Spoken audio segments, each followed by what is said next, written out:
The three pirates attacked Yang Taiching relentlessly. Bang, bang, bang.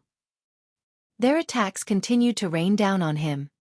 Yang Taiching was only fighting them with one hand, so he was naturally unable to completely mitigate their attacks. As a result, he was struck by a few of them. However, his physique was also astonishingly strong, so he merely had some blood seeping from the corners of his mouth. He was battling against three elites at the same time, yet he was still able to capture another elite who was at the peak stage of the high extreme. His strength was truly astounding. Spare me. Zhou Gaoyang immediately begged. I swear I didn't kill them. It really wasn't me. Pooh. How would Yang Taiching believe him? He clenched his right hand, and Zhou Gaoyang instantly exploded into a cloud of blood. The large hand slowly dissipated as he humphed and unclenched his fist. Pirates, let me send you all to hell today.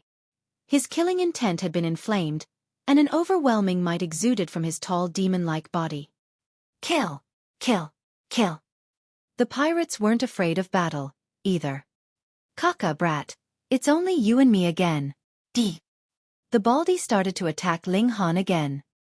Ling Han replied with strikes of his own.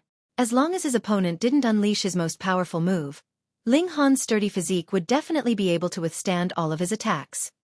He would at most suffer some minor wounds, but these could be instantly healed by his indestructible Heaven's Scroll.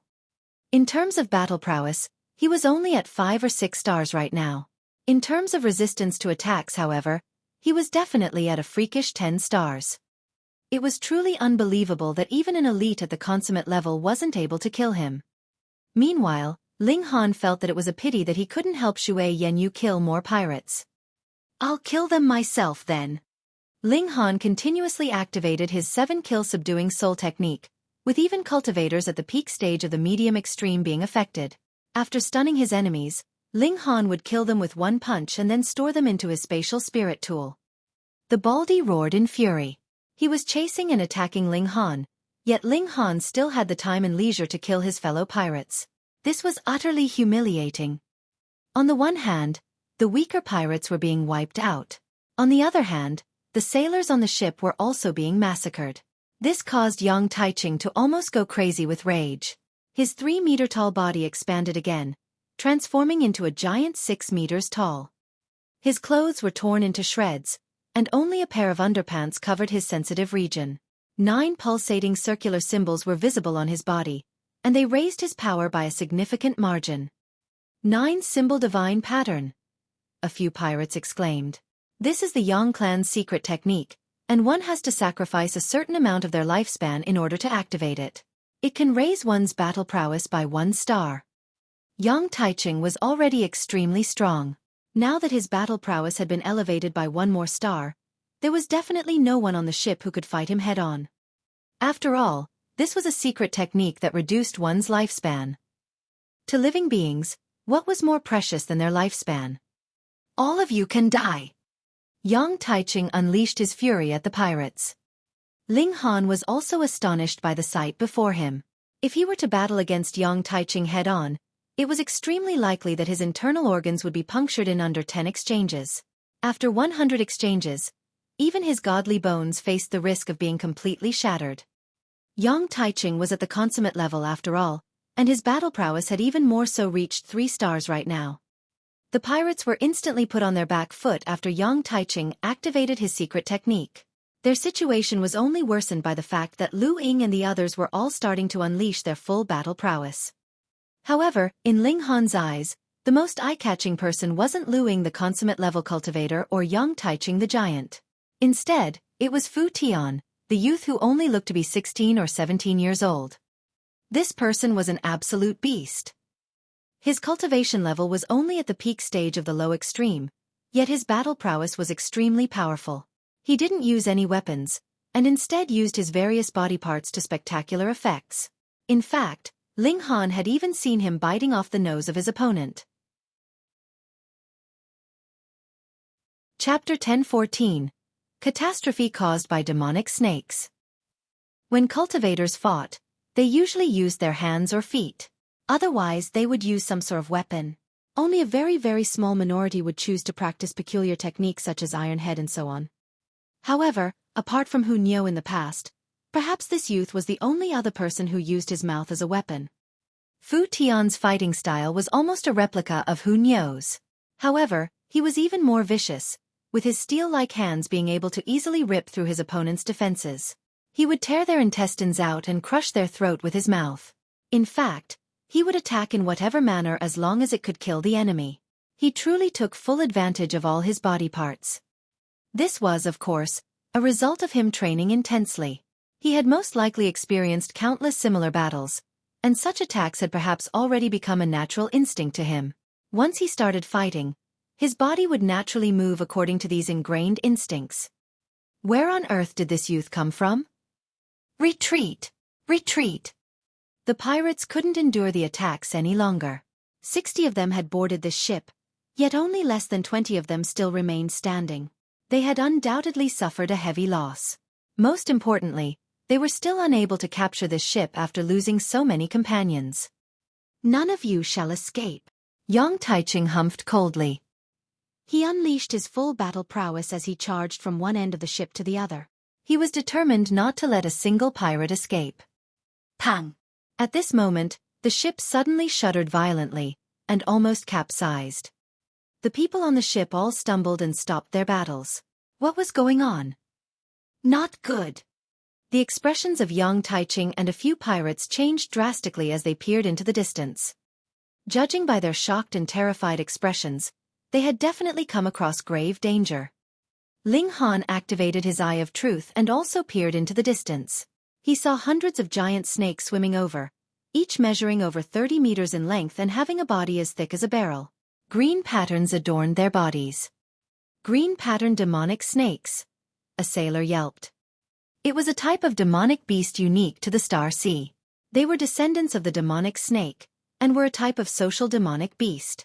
Each nest would have at least several hundred mature snakes at the mountain river tier. When coming across such demonic beasts, the only option for small-sized ships was to escape. Pang! The ship shuddered again, and it suddenly tilted to the left. It was already on the verge of capsizing. Humph! Yang Taiching leaped toward the right of the ship and heavily stomped down. The ship shuddered violently, and the momentum of the tilt was instantly halted. Then, the ship started to tilt the other way. At the same time, there was a gigantic snake ramming the ship from underneath, trying to capsize it. If the cultivators fell into the water, their battle prowess would definitely take a huge hit. After reaching the immortal level, these demonic beasts were as intelligent as humans, and could even shapeshift into human form. Thus, they naturally knew how to maximize their advantages. Ling Han looked around, only to find that they had already been encircled by the gigantic snakes. These snakes measured over 30 meters in length, and all of them were at the mountain river tier, though it was unclear what their specific cultivation level was. There were also some small snakes that measured only 3 meters in length, though these snakes lagged a long distance behind their gigantic brethren. Moreover, they were only at the shattering void or heaven tier. It was clear that they didn't have the right to participate in the battle. They could only come over to feast on the flesh of the cultivators after the gigantic snakes finished the fight. Spiritual meat was nutritious to cultivators, and on the flip side, the blood essence of cultivators was also nutritious to demonic beasts. This was especially the case with immortal-level cultivators, whose blood essence was extremely nutritious to demonic beasts at the shattering void tier. This nest of snakes had probably been attracted by the stench of blood in the sea. They were here to enjoy a hearty meal. The situation was extremely precarious. Pang! The ship continued to rock back and forth as the snake underneath the ship relentlessly tried to capsize them. Right now, none of them dared to fight among themselves anymore. They stood at the edges of the ship as they used their powers to maintain its balance. If the ship capsized, few of them would be able to survive. Pang! Pang pang! Bang! Bang! Bang! As if someone were beating gongs, the ship groaned and creaked as it shuddered violently. Damn it! These demonic snakes are trying to break the ship apart. Their expressions all changed drastically. If one were to dive into the sea right now, they would see over 10 snakes spitting pellets of water at the bottom of the ship. These pellets of water would explode upon hitting the bottom of the hull, causing it to rock intensely. Further below these snakes, there was a gigantic demonic snake that measured over 300 meters in length. The patterns on its body had a dim silver luster. This was the demonic Snake King, and its cultivation level had already reached the peak stage of the Mountain River tier. In fact, it even had a chance to break through to the Sun Moon tier. Thus, the patterns on its body were also different from the other snakes. It was this snake that had been ramming the ship and trying to capsize it before. As if it were being lashed by a severe storm, the ship rocked back and forth vigorously. Those who were under the immortal level were all thrown off their feet and into the sea. Meanwhile, Ling Han and the others stood their ground firmly as if their feet were glued to the deck. They remained still no matter how hard the ship rocked or shuddered. However, their expressions were all especially solemn. They all knew that it was only a matter of time before the ship broke apart. We've already been stuck here for a long time. If we can hold on for 2 more days, the next ship will catch up to us. It's a large ship, and there's a great elite at the Sun Moon tier guarding it. Yang Taiching tried to raise everyone's spirits. If there were a great elite at the Sun Moon tier, they would be able to slay thousands or even tens of thousands of these snakes, much less a mere several hundred. The problem was, could they hold on for 2 more days?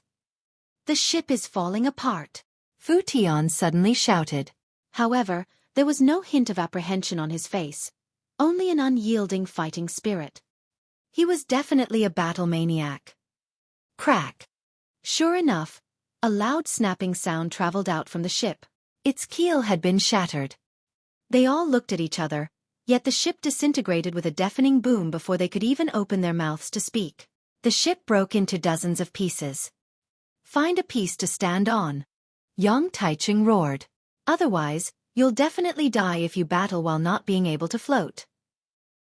He was the captain of the ship, so he had to take responsibility for the safety of his sailors and passengers.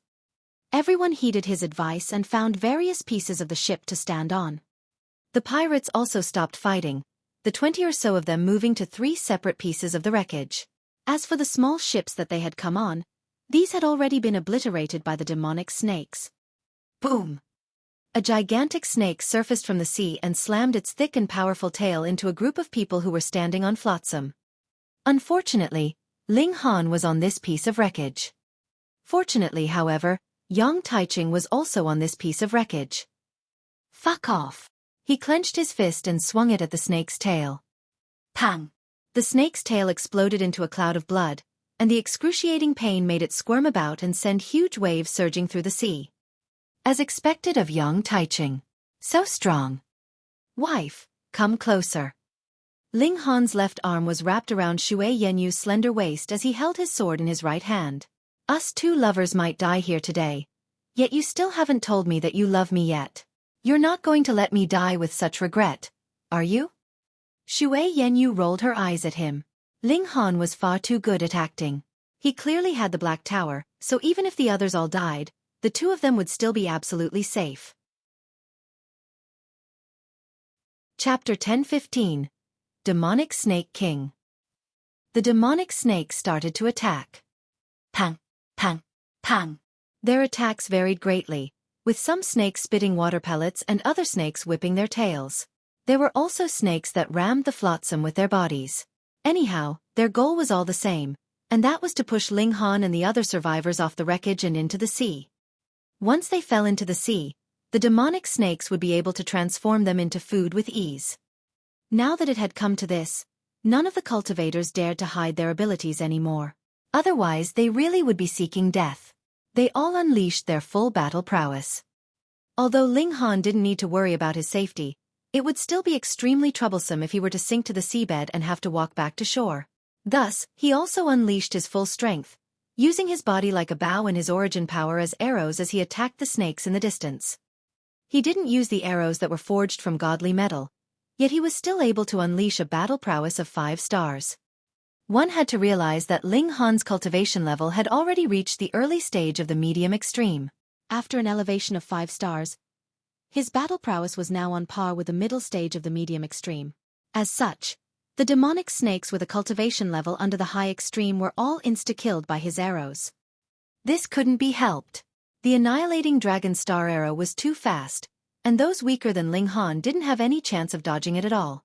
Their only choice was to be insta-killed. Although cultivators were generally afraid of close-quarter combat, they would still only maintain a distance of around 7 or 8 meters when they fought. This distance could maximize their battle prowess. However, this distance was nothing compared to the annihilating dragon star arrow. As a result, no one could compare to Ling Han when it came to the efficiency of slaying enemies. When Yang Taiching saw this, he decided that he might as well only defend and not attack. He would ensure the safety of the wreckage they were on, while Ling Han would freely unleash his most powerful attacks. Shoo, shoo, shoo, shoo. The arrows whizzed out one after another, causing huge damage and many deaths among the nest one of snakes. Pang! The seas instantly parted as a gigantic demonic snake slithered out. The patterns on its body were surprisingly silver in color. Demonic Snake King. Yang Taiching's expression instantly became grim. Shua! The demonic Snake King opened its jaws as it appeared and spat a large water pellet at Yang Taiching.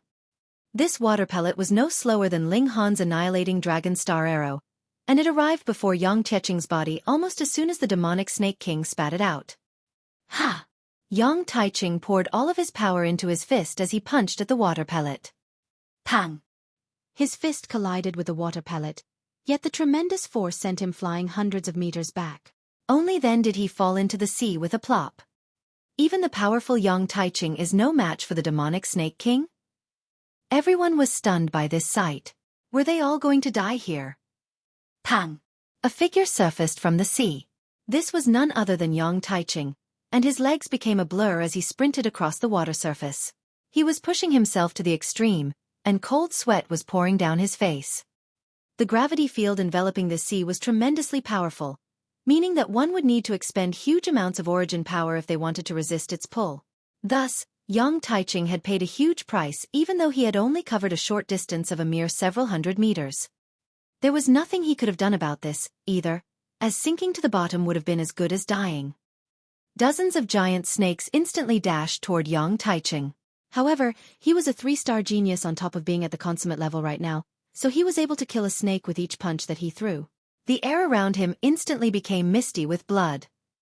The demonic Snake King was enraged, and it immediately slithered back into the sea. When it resurfaced, it was already in front of Yang Taiching's body. Its head was held high as it prepared to spit another water pellet. Go! Ling Han fired another arrow. However, not only did he locate the demonic Snake King's weak point with his Eye of Truth this time, but he even activated his divine patterns of flame to increase the might of the arrow. Even the demonic Snake King didn't dare face this attack head-on. Pa! The demonic Snake King swatted the origin power arrow aside with its tail, yet Yang Taiching had already seized the opportunity to escape from before it. He leaped through the air and landed on a wooden plank. Although this plank was small, it was enough to let him catch his breath. The wooden plank bobbed up and down in the sea. The demonic Snake King was furious, and it whipped its head around to glare at Ling Han with its lantern-sized eyes. A frosty aura radiated from its body. Apprehension gripped Ling Han's heart. The demonic Snake King was incredibly powerful, and it was probably infinitely close to reaching the Sun-Moon tier. It was because of its overwhelming might that Ling Han felt a cold chill shoot through his body. Its attack was definitely going to be earth-shattering. It was this brat that attracted the attention of the demonic Snake King. Push him into the sea. Otherwise, we'll all be dragged down along with him. Luo Wu and Fan Yong were also on the same piece of wreckage, and right now, both of them were staring daggers at Ling Han. It was evident that the demonic Snake King had its eyes set on Ling Han. Under its powerful attack, the other people on the wreckage would also be affected. However, if they pushed Ling Han off, they would still be able to hold on to their dear life for a little while longer. As long as they lived, there was still hope that they could survive until the next large ship came. At that time, they would be freed from this precarious situation. Why don't you two jump off? Ling Han asked coldly. These two people were truly selfish to the extreme. They were already facing such an ordeal, yet the two of them still persisted in causing internal conflict. In your dreams. We'll send you on your way now. Luo Wu and Fan Yong reached out in unison. They had come here to kill Ling Han anyway, and they had only held back because they had been afraid of the others before. Now that their lives were in danger, what more did they care? Both of them were elites at the high extreme, so the might of their attacks was naturally astonishing. Ling Han humphed as he activated his 7-kill subduing soul technique. His target was Fan Yong, yet a barrier of light unexpectedly materialized on his body, forcefully blocking his spiritual attack. Fan Yong roared with laughter and sneered, "Ha ha ha! Young master bestowed me with this rare treasure that can defend against divine sense attacks. Moreover, it's a treasure that's been refined by a great elite at the heavenly body tier. You didn't expect this, did you?"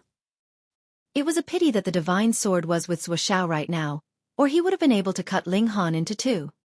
This didn't matter though, as he and Luo Wu would definitely be able to blast Ling Han into the sea. Pang! The two of them attacked in unison, and sure enough, Ling Han was directly pushed off the wreckage of the ship. He fell into the sea with a plop. Ling Han!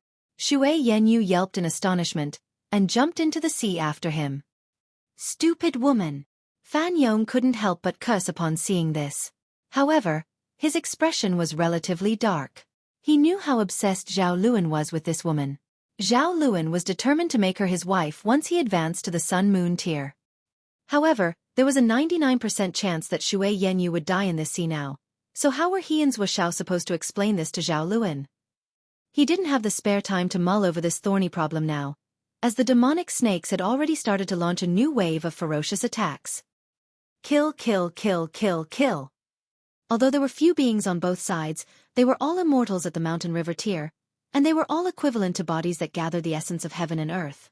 The blood that they shed possessed overwhelming vitality and power, and the nearby seawater was all dyed a bloody red. This attracted countless weaker fish, but also attracted beings that were more powerful than them at the same time. A large flat fish appeared. Its two eyes were surprisingly located on only one side of its head. Its speed was incredibly quick, and it spread its jaws open as it surfaced from below the sea. At least a dozen giant snakes instantly disappeared into its mouth. It was a terrifying demonic beast at the Sun-Moon tier. Chapter 1016. Extreme Shamelessness. A demonic beast at the Sun-Moon tier had appeared. Not only were the cultivators fleeing as quickly as they could, but even the nest of demonic snakes was also fleeing in all directions.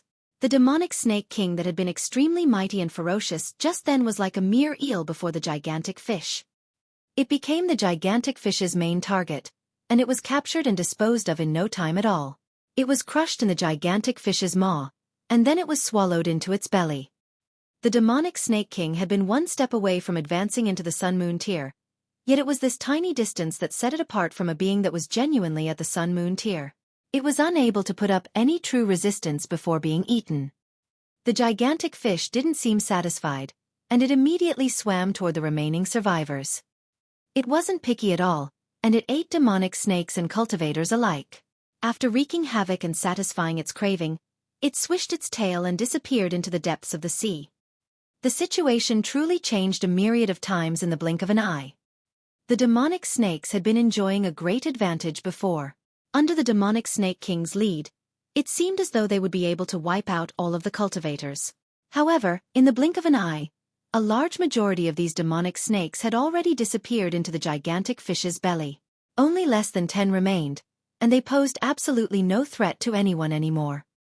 Still, the human cultivators didn't seem to have it any better, either.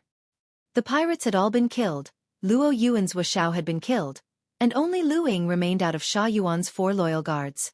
The Yang clan had also suffered severe losses, with Yang Taiching being the only surviving member of the ship's crew. In addition to him, Jin Zhihui, Fu Tian, and Yuanxiang had also managed to survive. All in all, there were only 7 survivors left. They were all sitting on a piece of the ship's wreckage, and had already drifted extremely far away from where they had been battling just then. All of them wore solemn expressions. Ha! A look of surprise instantly appeared on Yang Taiching's face as he looked behind him. This was because there was a piece of wreckage drifting toward them from the distance. Moreover, there were 2 people standing on top of it, Ling Han and Xue Yanyu. The others were also greatly astonished as they followed Yang Taiching's gaze. Is this Ling Han an undying freak? Not only did he survive everyone's attacks on the ship, he even managed to pull through it unscathed. Afterward, he was targeted by a pirate elite, yet he still managed to live on just fine. Finally, he was blasted into the sea, where, logically speaking, He should have been attacked and ripped to shreds by the snakes. Yet, both he and Xue Yenyu appeared before them unscathed. How were they meant to accept this? Ling Han waved and said, "Hey, long time no see." He and Xue Yenyu paddled toward Yang Taiching and the others. The others were all wounded to some extent, and it almost drove them crazy to see how relaxed Ling Han and Xue Yenyu were. Why do they seem like they're on a holiday? Contrary to the others, Yang Taiching was fairly delighted to see that they were safe. You managed to make it out unscathed? That's great. Ling Han had killed a large number of demonic snakes just then, so he had somewhat avenged the deaths of many of the crewmen.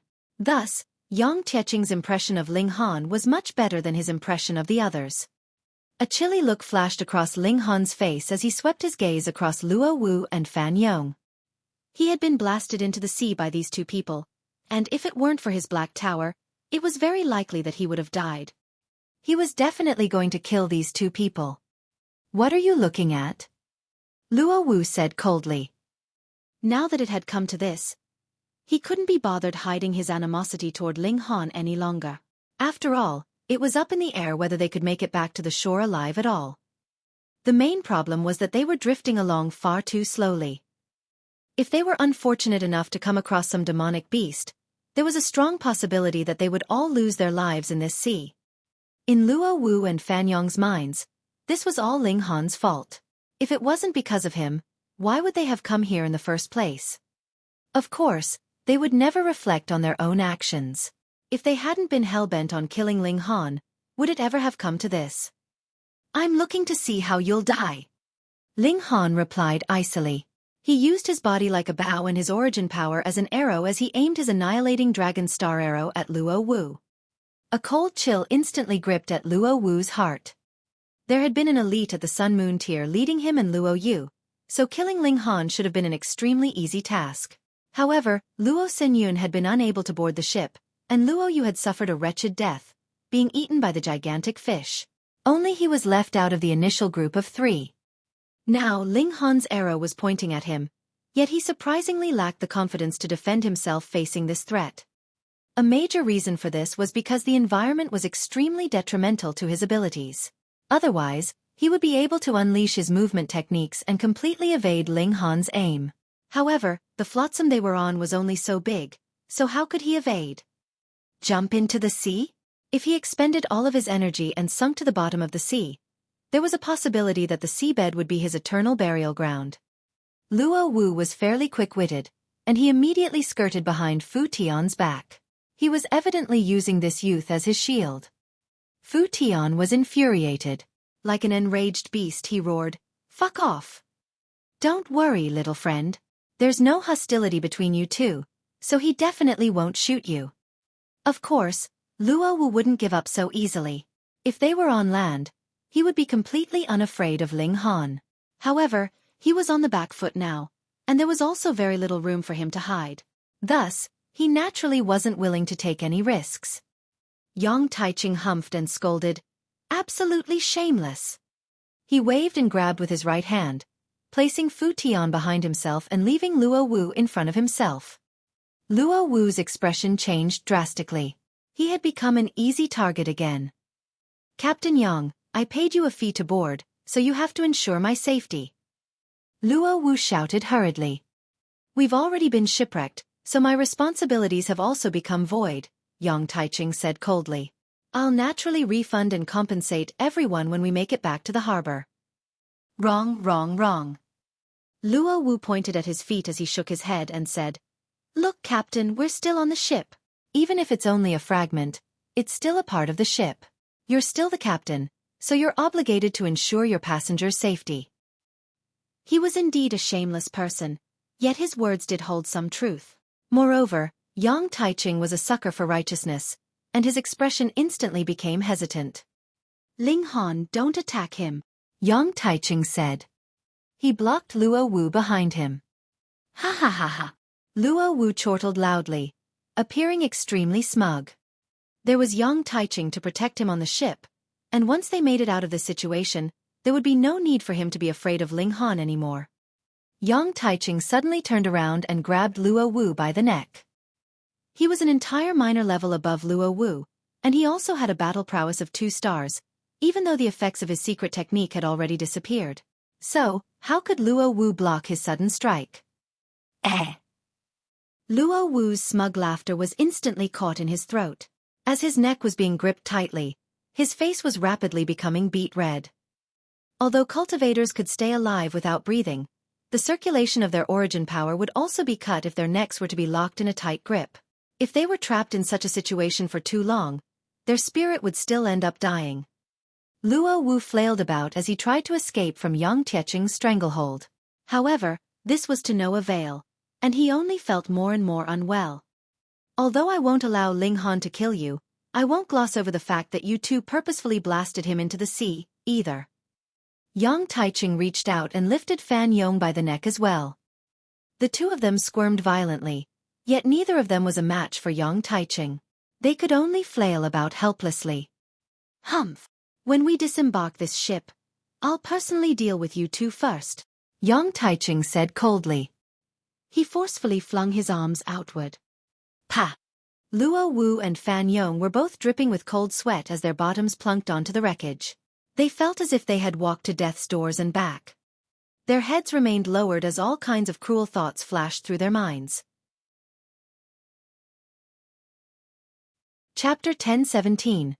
Wanting to forge the strongest sword. The 2 broken pieces of the ship were now like 2 small rafts, bearing the fortunate survivors as they floated on the huge sea. They were trying hard to return to the marine routes of the Yang clan.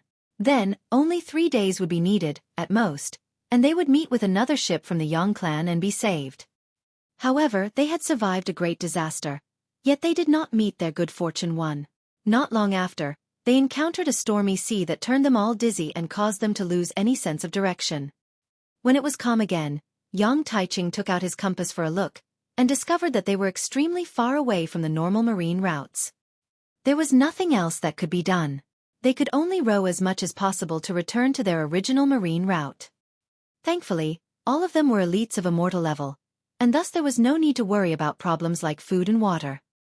Soon night fell. Everyone took their turns to rest, but none of them dared to be too relaxed, because everyone was trying to outwit everybody else, so who would really be trustworthy among them?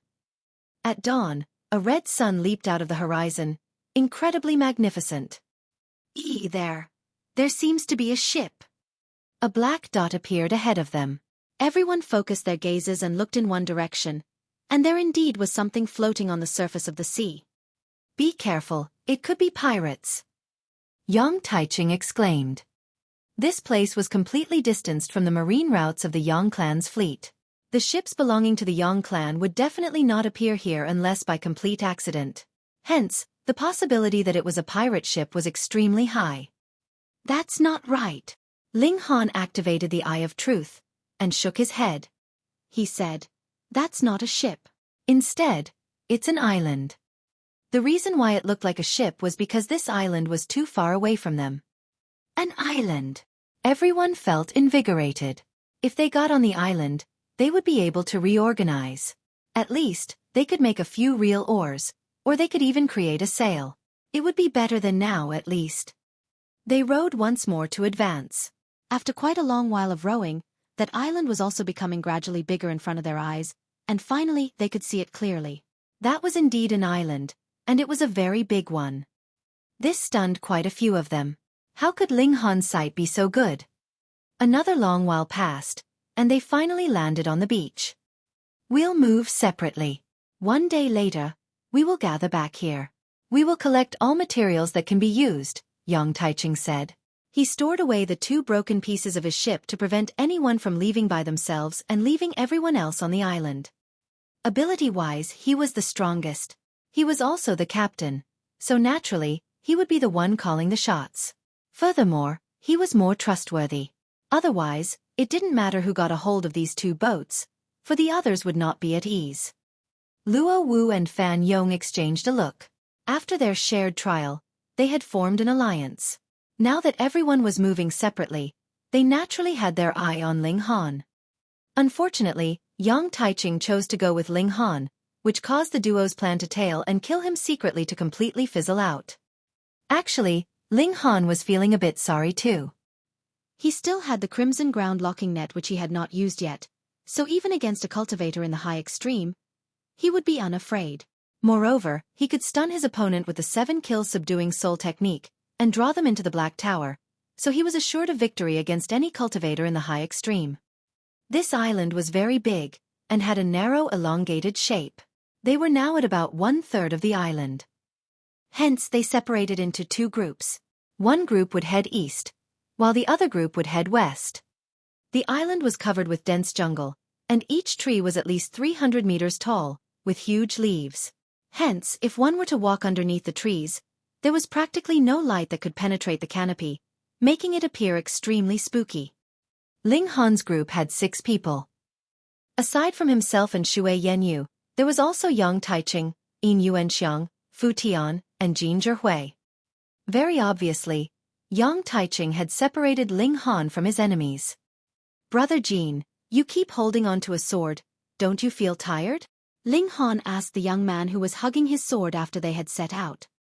Jin Zhihui shook his head and replied, "Only when I experience the feelings of the sword at all times would I be able to forge an excellent sword." Was he a sword maniac? Xue Yanyu suddenly twitched slightly and asked, "Could it be Brother Jin comes from the Sword Forge Manor?" If it was another man, being the focus of attention from a seductive beauty like Xue Yanyu, he would probably be completely dizzy with ecstasy. However, Jin Zhihui did not have the slightest bit of reaction. He merely hugged his sword as if it was his true love. "Indeed, I do come from the Sword Forge Manor," he answered with a nod, appearing not to have the slightest bit of subtlety. "As expected." Xue Yanyu nodded. All members of the Sword Forge Manor had the surname Jin. "What Sword Forge Manor?" Ling Han asked.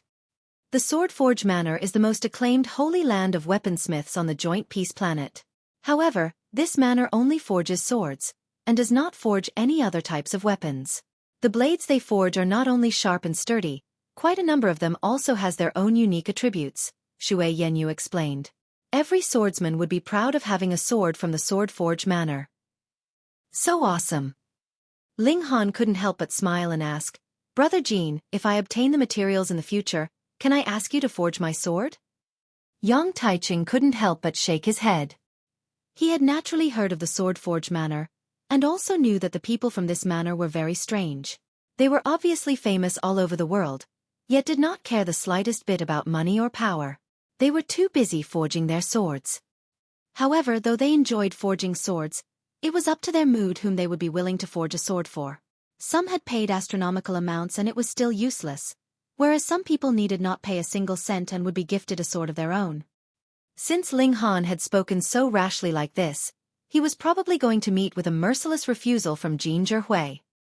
"Okay," Jin Zhihui said, nodding without hesitation. "Pooh."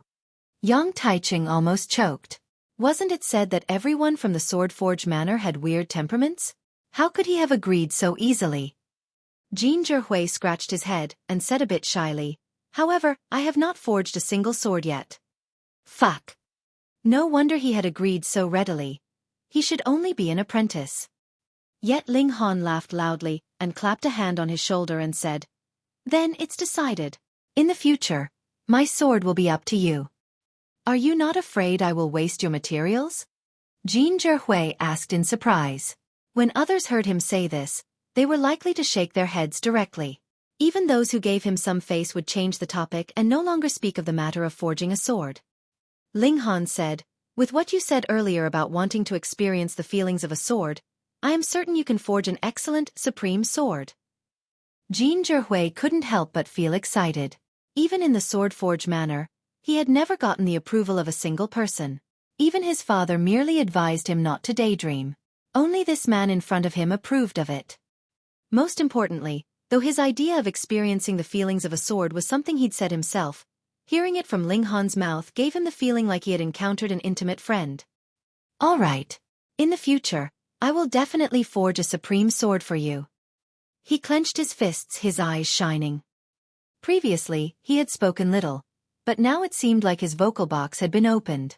He thought of Ling Han as an intimate friend, and spoke endlessly. "Brother Ling, I want to forge the strongest sword in this world," he exclaimed. Chapter 10:18. Giant Pit. The strongest sword? Ling Han was surprised. This was not something to be said easily. Did the strongest exist in this world? There would always be a mountain taller than the last. There was only talk of a stronger existence, so where would this strongest sword come from? Yang Taiching and the others shook their heads as well. The talk of the strongest should only be the naive thoughts of a child. The strongest sword. Jin Zhihui shook his head continuously. I will definitely forge the strongest sword. How? Ling Han was very intrigued. Jin Zhihui's whole head was filled with forging swords, and now that he thought of Ling Han as an intimate friend, he would naturally not mind sharing a secret with him. He thus said, I am studying a kind of material. If I can successfully refine it, there is hope of forging the strongest sword. Pooh! Yang Taiching and the others were all disdainful. What material would be that awesome? If there really was this kind of material, what would be left for you to study? It would have long since been snatched away by others. Yet Jin Zhihui did not spare these people a look.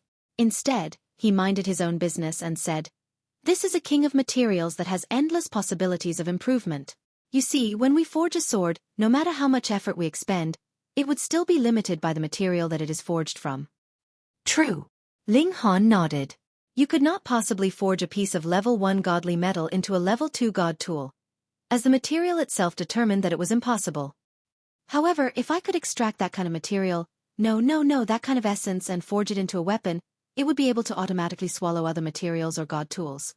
From level 1 to level 2, from level 2 to level 3, there would be endless room for improvement, Jin Zhihui explained excitedly. Instantly, the eyes of Yang Taiching and the others all widened.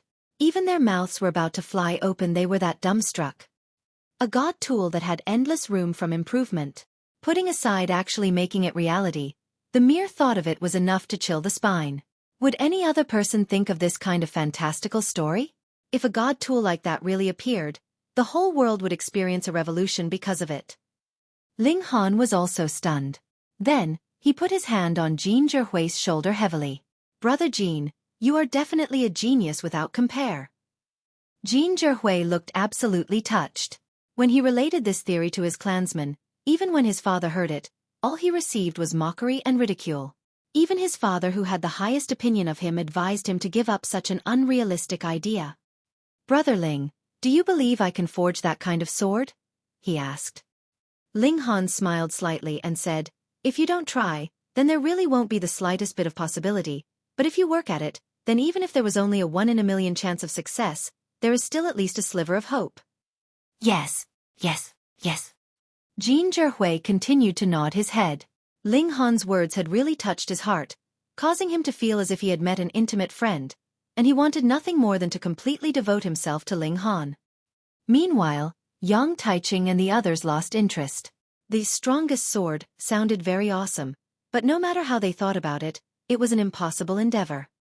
Brother Ling, after I forge this divine sword, I will send it to you, Jin Zhihui said. He loved forging swords, but was no swordsman himself. In truth, all the members of the Swordforge Manor were outstanding masters of the hammer because they needed to wave their hammers endlessly when they were forging weapons. On the other hand, they were not accustomed to using swords. Then I'll be waiting, Ling Han said with a smile. Jin Zhihui nodded seriously.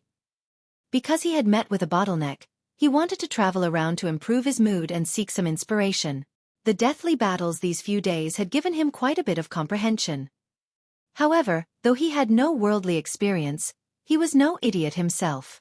Hence, he did not speak out any bit about this fact. He had made his decision. After he returned, he would cultivate in seclusion, and after he came out of seclusion, who knew? He might have solved all the problems plaguing him, and he would be able to forge the strongest divine sword in history. The group of 6 walked in the dark jungle. However, all of a sudden, a wide space appeared ahead of them, revealing the blinding sunlight, and the 6 people gaped at the same time due to their intense shock. Ahead of them, there actually appeared an incomparably massive deep pit. This pit was overwhelmingly huge. It occupied about 1/3 of the island, and its incredible depth was unfathomable. The walls of the pit were completely steep, without the slightest bit of foothold, as smooth as a mirror. It was like a pillar that connected to the heavens had stabbed this place, and left behind such a hollow between heaven and earth. This was too sudden. Just one step ago they had still been in the jungle, but in the space of a single step, the jungle had disappeared, and this kind of steep cliff had appeared. If they had not been careful, they would have directly taken the wrong step and fallen in. It should be known that the gravity in this region was frighteningly huge, and there was no use for flight god tools. If one actually fell into this kind of deep pit, then it was really unknown whether he would be able to ever come out again. It was not that scary out at sea, because the gradient out at sea was relatively gentle. One would only need to travel in a specific direction, and there would come a day when he would be able to reach shore. But here, if one fell in, there was a high possibility that he would never come out again. They all stretched out their heads and looked down from the edge of the steep cliff, and could only see that the bottom was an unfathomably deep darkness, just as if it could reach the core of the Joint Peace planet. If that was true, then even an elite of the heavenly body tier would die if he fell in. The divine flame inside the planet was definitely capable of turning even an elite of the heavenly body tier to ashes. When they stretched out their heads to look, they were still affected by gravity. They quickly retreated back to safety. If they lost balance and fell in, they would be done for.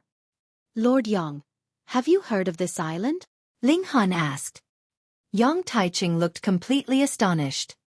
He shook his head slowly and answered, "Apologies. Although the Yang clan is known as the overlord of the Star Sea, I did not know that such an island existed." Sure enough, even the Yang clan did not know. All of them were silent. All of a sudden, this island was shrouded in a veil of mystery, and though the mystery would cause one to feel curiosity, at the same time, it also symbolized unknown dangers. Ling Han chopped down a huge tree, and then threw it into the deep pit. Xiao, the huge tree fell down, and very soon became a little black dot. Then, it was swallowed by the darkness inside the deep pit, and there was soon no sign of it. There was no sound of impact to be heard even after a very long time. "The bottom is not connected with the sea," Ling Han said. Everyone nodded. Though they had climbed some slopes along their way on this island, the sea level was definitely not that low. They should have long since heard the sound of the tree splashing into the sea. If it was connected with the sea, then they would only need to enter and explore. They would still be able to find a water channel that connected to the sea, and then find some way to go ashore. But the current situation was that this pit was very possibly tens of thousands of meters deep. That was too frightening. Ling Han activated the Eye of Truth, but it was of no use. He still could not see to the bottom. Ha! Yang Taiching was the first to look guarded. Very quickly, Ling Han and the others went on the alert as well, and looked towards their left. Voila! 3 people suddenly walked out of the dense jungle. It was not Luo Wu, Fan Yong, and Lu Ying, but rather 3 young men. They were seated respectively on a tiger, wolf, and panther. However, upon another look, one would realize that these 3 fierce beasts were not real animals. Instead, they were forged from metal, and could not really be considered all that full of life. One only need to take a closer look, and would realize that they were not real animals. Puppeteers! Yang Taiching and the others exclaimed simultaneously. Chapter 1019 Earth's Core Island. In the immortal realm, there were various kinds of cultivators with special abilities. The most commonly seen, and possessing the highest status, were naturally alchemists. That was because if you did not have a weapon, you could still buy a piece of godly metal, and no matter how much you tormented it, you would still be able to forge a usable weapon with it. Then, with constant use over a long time, your own martial intent would be instilled in this weapon. In fact, it could completely be used like a god tool itself. Furthermore, it would be a god tool that only belonged to you. In the immortal realm, the definition of a god tool was a weapon that anyone could activate, possessing power on the immortal level. Thus, the difference between a weapon that one had personally nurtured and a god tool was that one could only be used by yourself, and would only be a piece of trash in anyone else's hands, whereas the other could be used in anyone's hands as long as they possessed enough power to activate it. We're getting off topic. Weaponsmiths naturally belong to the category of cultivators with special abilities. They could engrave unique formation patterns on weapons, as well as other complicated objects, so that the weapons would have great power like cultivators themselves. Because of that, weaponsmiths did not have a low status either. Every cultivator would desire a weapon that they were better at using. Besides, Weaponsmiths could also create armor. With the increase in defenses, one would only have endless possibilities brought by being alive, after all. Aside from them, there were also formation masters. The great formation of the imperial capital, for example, was created by a formation grandmaster. Their status was extremely high in the joint peace planet. Even the three great emperors would be very respectful when in their presence. Next was a group of cultivators with special abilities that belonged to a very rarely seen group, such as diviners, astrologers, and puppeteers. Puppeteers could make an inanimate object look like it was alive. In the imperial capital, the creations of puppeteers could also be seen, such as a very small number of horse-drawn carriages, wherein the horsepower were not demonic beasts, but rather puppets. Those comprised of weaponsmithing, formation techniques, and there was even some alchemy in the mix, which made it extremely complicated. Hence, there were pitifully few puppeteers. Those puppet-drawn carriages in the imperial capital were not produced in this era, but rather merely remnants from who knew how long ago. Thus, when they saw three people mounting puppets suddenly appear on the island, Yang Taiching and the others were naturally astonished. This was a deserted island, and furthermore, there was a shockingly colossal pit here. Now, even puppeteers had appeared. This was really too bizarre. Ha ha ha ha, I never thought that guests would come to this island, the young man on the lion said. We sensed some movement previously, and thought that something had gone wrong with the mechanical birds. We never imagined that there would actually really be guests. Yang Taiching, as the ship captain, was naturally unwilling to delegate his responsibility to others. With clasped hands, he said, "We have encountered a storm and drifted here. May I ask what exactly this place is?" "This is Earth's core island," the young man on the tiger replied, smiling. He pointed at the deep pit on the side. "We call this Earth's core cave, and apparently, it can reach the core of the planet." "Oh right. I am Xueqi, and these two are my junior brothers, Ning Tai and Tong Yulong." "Greetings, everyone." Ning Tai and Tong Yulong both clasped their hands in greeting. Ling Han and the others gave their names as well, introducing themselves. "So you have encountered the attack of a demonic beast, which crashed into your ship, and that is why you have floated here."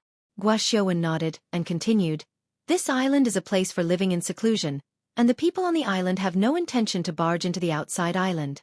Instead, men would farm, whereas women weave as we enjoy a life of peace. Everyone, please come to rest at our village first. We'll see if we can build a ship for you all and send you off," Ning Tai continued. "However, we are already accustomed to peace, so we request you all to keep the location of this island a secret and not leak it out, leading to the destruction of our peaceful lives," Tong Yulong continued.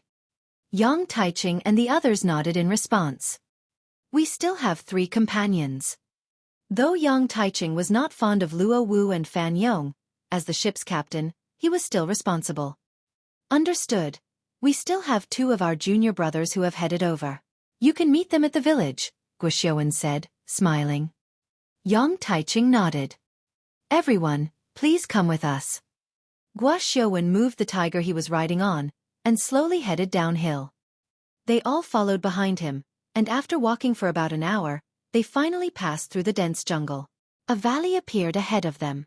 The sides of the valley were steep, with mountains in all directions, and there was only a very narrow and small entrance. One man guarded the pass, and even 10,000 wouldn't be able to break through. This thought flashed past in Ling Han's head.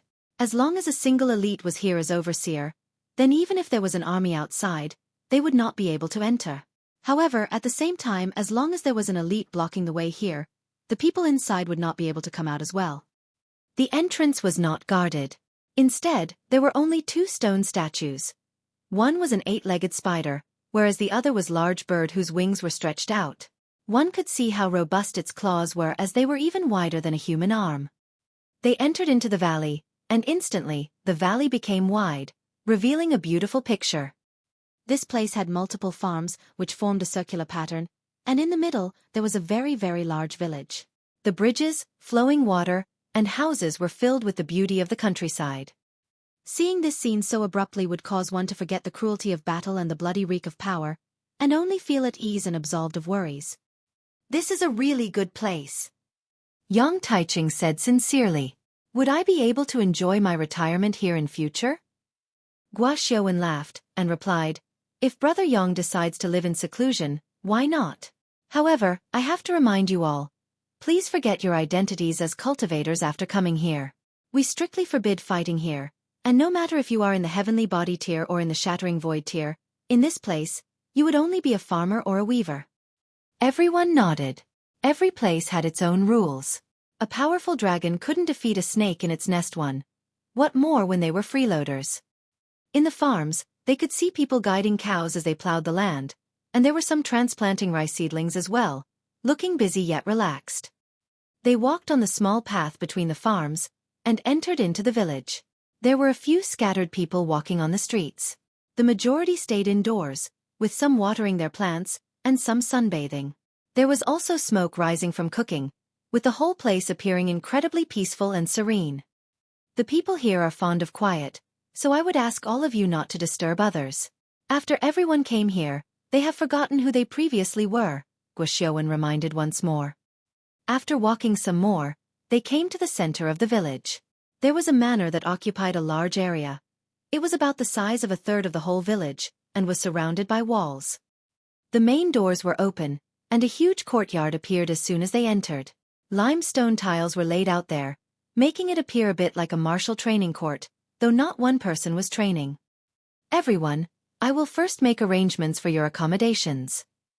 My master is fond of creating various rare, unusual objects, and every time he embarks on a project, it could take him quite a number of days. Thus, you may have to wait for a good number of days to be able to see him," Gua Xiaowen said apologetically. Everyone said they did not mind. If they did not get help, they would be drifting for who knew how many days in the large empty sea before finally being able to return to the marine routes of the Yang clan. Hence, they would not mind waiting a few days here. Gua Xiaowen led them to the eastern part of the manor.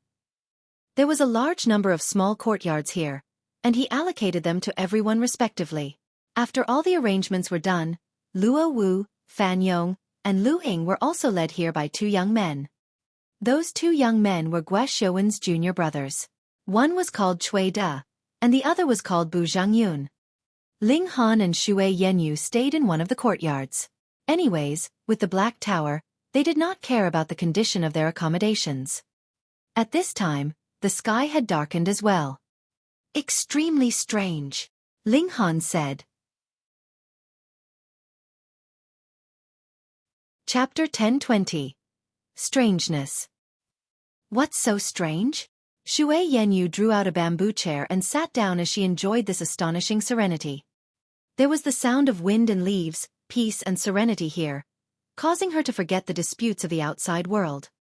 "I say, wife, have you stayed so long in the imperial capital that you have become dumb?" Ling Han asked, grinning. "I don't want to speak with a damn pervert." Xue Yanyu closed her eyes, looking like she was about to take a catnap. Ling Han snickered, walked over, and picked her up off her seat. Then, he sat down himself, held her in his arms, and began exploring the secluded beautiful scenery of her body without any reservations. "Woo!" Xue Yanyu released a moan in embarrassment. This guy was really too bad. Now her weaknesses had already been gripped tightly in his hands, and he could instantly cause her will to crumble, causing her to sink into that captivating yet embarrassing *** sensation. "Wife, this place of yours seems to have become bigger," Ling Han said quietly by her ear. "Would that be my credit?" Xue Yanyu rolled her eyes angrily at him. Wasn't it because he was fond of playing around with that place? And he dared call it a credit. "Hey, damn pervert! Remove your dirty hand." She made a pretense of aloofness. How could Ling Han be willing to retreat? Now that he had occupied those two high peaks, he still continued to switch from one to another, intending to divide his attention equally and treat them both the same to avoid one being bigger than the other, affecting the aesthetic quality of it. Every time he said that, it would naturally result in Xue Yanyu rolling her eyes at him as she used her fists to punch him. "Wife, have you really not found anything strange about this place?" Ling Han kissed her slender snow-white nape. A hint of fragrance entered his nostrils, her snowy skin smooth and glowing. Whether it was the touch of his hands or his lips, it was indescribably wonderful. Xue Yanyu only felt her whole body had gone completely soft as she groaned miserably in her heart. Repeatedly, this damn pervert would take liberties with her. How much longer would she be able to maintain her reservedness? She was probably about to raise her white flag in surrender, and take the initiative to share a night of pleasure with this damn pervert, wasn't she? With you doing this to me, how would I be able to think properly? She asked in annoyance. Ling Han couldn't help but feel his heart flutter, and said, "The word doing is really well said. It made me suddenly want to further discuss the meaning of life with you." Damn pervert. It was apparent that Xue Yenyu's art of insulting others had not improved much. It had only increased from 1 word to 2 words, but the main style was practically unchanged. Ling Han laughed loudly. "You have stayed too long in the imperial capital, so you do not know how dangerous the outside world could be. True, the imperial capital is filled more with power struggles than anything else, and you would not be qualified to be drawn into such disputes either." "You speak as if you understand everything." Xue Yenyu quickly grabbed Ling Han's hand. This guy actually wanted to untie her robes. He was really too perverted. Ling Han squeezed her peaks lightly, and easily crumbled the resistance of this seductive beauty. He admired Xue Yenyu's beautiful, naked body. It was as white as jade, but also seemed to be carved out of ivory, beautiful without equal. "Wife, don't you think that this place is too strangely quiet?" "What's so strange about it?" Xue Yenyu practically moaned.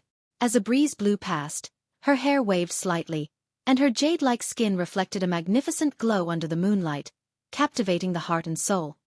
"From the moment we entered the village, not one person spared another look at us," Ling Han said. "Didn't they already explain? After coming here, everyone has left behind their previous identities, and only wishes to enjoy a life of peace." Xue Yenyu, on the other hand, did not find anything odd about that. Ling Han smiled and said, "It is one thing to enjoy a life of peace, but if a group of strangers suddenly appeared in your home, at the very least you would pay some attention to it. You would definitely not ignore them altogether." Xue Yenyu was slightly stunned, her beautiful eyes suddenly snapping open. Yet, she discovered that her upper body was completely bare. That damn pervert was currently admiring the curves of her body, her high peaks and deep valley. Immediately, she flushed in embarrassment, and quickly pulled her clothing over to cover herself up. Yet how could such beautiful scenery be covered? Instead, her half-covered image increased the temptation she posed, causing Ling Han to swallow repeatedly. He suddenly had the urge to carry the seductive beauty into the house and begin his conquest. However, Xue Yenyu currently was just a bit embarrassed. After all, now that Ling Han had taken advantage of her so many times, she was slightly used to it as well. She said, "It is indeed a bit odd." Furthermore, Ling Han continued with a serious face, "Have you discovered that there is not one child in this village? I have looked over, and this place has not only elderly. There is a considerable number of young people too." Leaving behind their battles and aggression did not mean that they would leave behind even that as well. Just think about it, if we farm in the day besides having fun at night, what else could be done here? Xue Yenyu's small mouth gaped. She had indeed been shocked. This guy's previous words had caused a bit of a chill to race up her spine, but why had he suddenly jumped onto that topic? What kind of logical thought process did he have? True enough, he was a pervert by nature, and she had not addressed him wrongly. But when she thought further, she felt that Ling Han's words were very logical. It was a peaceful village, but why were there no children? In the real countryside, it should be young people working in the field while the elderly were sitting the courtyards, and the children would be playing around in the village. Damn pervert. Can you stop moving around? You're touching so much that I can't think properly. Xue Yenyu could not help but exclaim in annoyance. This guy's large hands had been wreaking havoc on her breasts all this while, causing her to feel flustered. "I swear by my conscience, I merely want this pair of sisters to grow bigger quickly," Ling Han declared seriously as he gripped her breasts. Shameless. Xue Yenyu was about to pass out. How did she end up with such an undependable man? Ling Han laughed and finally retreated as he said, "Then we'll wait until night when it's all quiet. Even if I die, I will not let you have your way." Xue Yenyu had gotten a scare, thinking that this guy had finally lost his patience and was planning to devour her. In truth, she actually was prepared for that kind of thing to happen, but she was a woman, after all. No matter what, she had to be reserved. Ling Han was startled and shook his head as he said, You asterisk, what is your head filled with? I was saying, when it's night and quiet, we'll go out to take a look around, and see what's going on. Xue Yanyu finally realized that she had misunderstood Ling Han, and couldn't help but blush furiously. However, when she saw the mischievous grin on Ling Han's face, she knew that this guy had definitely baited her into it. She couldn't help but stretch out her hand and pinch heavily the soft flesh at Ling Han's waist. You damn pervert. The couple was lovey-dovey for a little while longer, and finally stood up reluctantly. After tidying up their attire, they quietly walked out the doors. Where are the both of you heading at such a late hour? They had just exited their side courtyard when they saw Xueqi come out of the shadows, riding a white elephant. This white elephant was naturally a puppet as well. It was 6 meters tall, and as its trunk waved around, one would find it difficult to distinguish if it was a real elephant in the darkness. The scenery here is so beautiful and quiet, so we wanted to take a walk, Ling Han answered. The people here are fond of quiet, particularly at night. It would not be nice to disturb the others when they rest. Xueqi shook his head. The two of you had better return quickly to rest as well. Xue Yenyu's hand shook slightly, and she was just about to draw out her divine sword, yet Ling Han stretched out an arm to curl around her slender waist, and his hand tightened its grip. She had already developed a kind of tacit understanding with Ling Han, and knew the latter was signaling her to be patient. All right, we will go back, Ling Han said with a smile, and shook his head slightly at Xue Yanyu. Chapter 1021. Island Master Pei Ji. It's strange and too suspicious, Xue Yanyu declared immediately when they had returned to their own courtyard. Ling Han nodded and exclaimed, My wife is brilliant. Xue Yanyu rolled her eyes at him in annoyance, and asked, You are showing off your foresight, aren't you?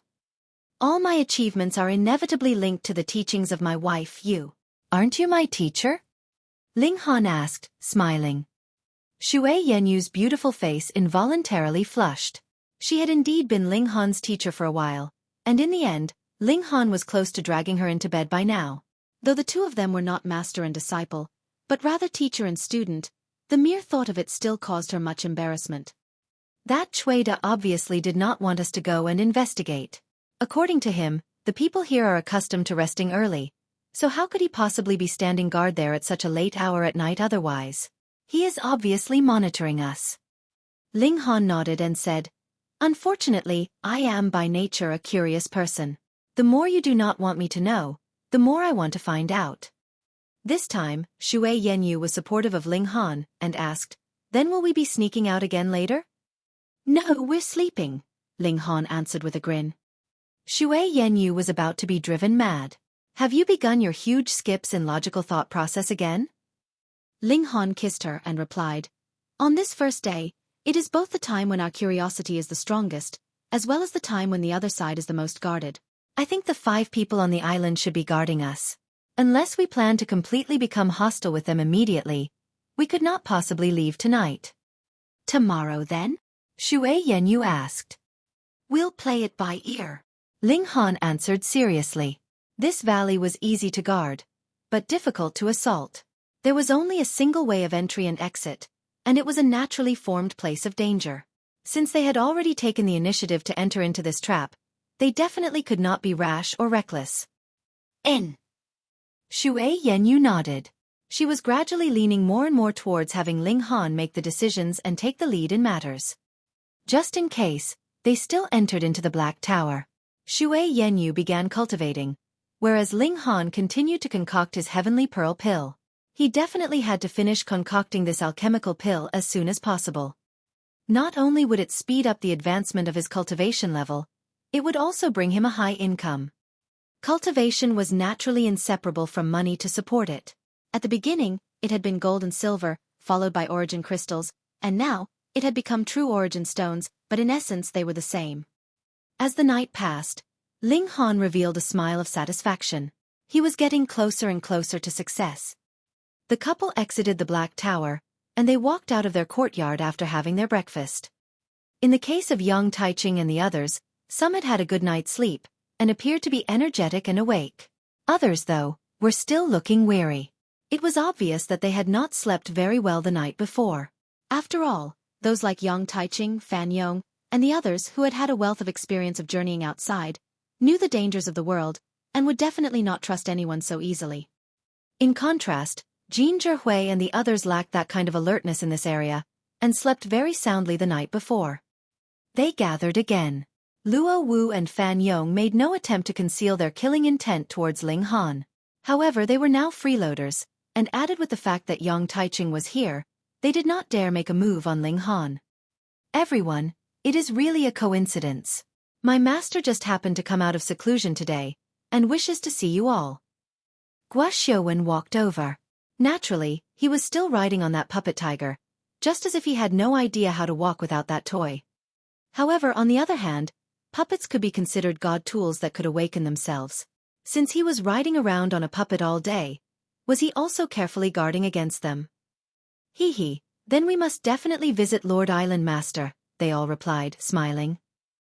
Master is a very brilliant puppeteer, and is skilled at creating various rare and unusual objects. With Master's help, we will definitely be able to create an excellent well-built ship which will safely allow you to leave here, Gua Xiuwen said. These words immediately moved their hearts. None of them had any plans of living in seclusion in the woods. With Gua Xiuwen leading the way, they arrived at the main hall of the manor. It was really a great hall. It was over 30 meters wide, and as tall as 15 meters, just like a palace. In the innermost part of the main hall, an old man was seated. He should be the master of Gua Xiuwen and his junior brothers. The old man had a very tall build. Even if he was seated, he was as tall as an ordinary man who was standing. He could practically match Yang Taiching's size. Pei. The old man did not stand up, and merely nodded at them. Then smiling he said, I am not being rude here. I have long since lost my legs, so I cannot stand. He lifted his long robes. True enough, the part of his legs beneath the knee was gone, and thinking back on his words, they should have been chopped off by another, or perhaps some accident had happened to cause his handicap. He was not born a cripple. It's all right, it's fine. Everyone quickly shook their heads. Pei Ji said, I already know what you have gone through. I just so happen to have some materials on hand, so I will spend a few days' time to build a small ship for all of you. It will take me 5 days at minimum, and 10 days at most. After I am done, I will inform you. In these few days' time, you can all take a good rest and enjoy a life of peace. Thank you, Lord Island Master. They were all very glad. He was a puppeteer, so he would definitely have a pair of skillful hands. Pei Ji nodded. If you are interested in the process of puppet construction, you may chat with my disciples. I too hope that this art could be developed and promoted to allow more people to learn it. When these words were said, everyone was pleasantly surprised. Puppetry and ultimate martial arts techniques were the same, and belonged to the category of secret treasures. However, Pei Ji was actually willing to share his knowledge. His generosity was really astonishing. Even Xue Yanyu was wavering slightly. Had she and Ling Han been overly suspicious? How could this kind of person be a villain? Pei Ji chatted with them for a while longer, but it was all pointless conventional talk. Soon, he expressed that he did not want to waste any more time, and wanted to begin building the ship. Everyone was naturally pleased. The faster he got started, the better it would be, so they naturally all excused themselves. Everyone, if you are interested in the construction of puppets, you may come seek out myself and my brother disciples. We will take turns to discuss with you all, and as long as you have talent, we will definitely not keep our skill to ourselves, Gua Xiuwen said, smiling. Everyone was greatly interested, and indicated that they would be paying them a visit. Ling Han, on the other hand, was not greedy. He was cultivating both alchemy and martial arts, and following 2 paths at the same time was enough to make him feel strained. What more when another art of puppetry would be tossed into the mix? Moreover, he was a firm believer in his own strength. No matter how strong puppets were, they were still external objects, unlike alchemy, wherein the alchemical pills he concocted could at least be used to strengthen himself. Xue Yanyu, though, wanted to take a look and see if she had talent in this area. However, she was soon dissuaded by Ling Han. He had not dismissed his worries just because of this, so to avoid any accidents, it was best if the two of them did not separate. He pulled Xue Yanyu with him out of the manor. By now, they would not have any reason to keep detaining him in the manor, right? Brother Ling and Miss Xue wished to go out? When they came to the doors of the manor, they saw Bu Zhangyun approach them, riding on a black ape. That made Ling Han even begin to suspect whether these people lost their legs as well, just like Pei Ji. Otherwise, why would they be riding on puppets all day long? That's right. We're going out for a walk since it's so rare to see such beautiful scenery, Ling Han answered, smiling. Hee hee, then let me accompany you both. Chapter 1022. Malice of the Puppets. Whether Ling Han and Xue Yanyu were willing or otherwise, Bu Zhangyun was obviously determined to go with them. In his words, as the host, he naturally had the duty to accompany his guests and introduce the surroundings to them. He accompanied Ling Han and Xue Yanyu. Wherever they walked to, he would be close behind. He could be considered very cordial, but could also be considered to be monitoring them closely.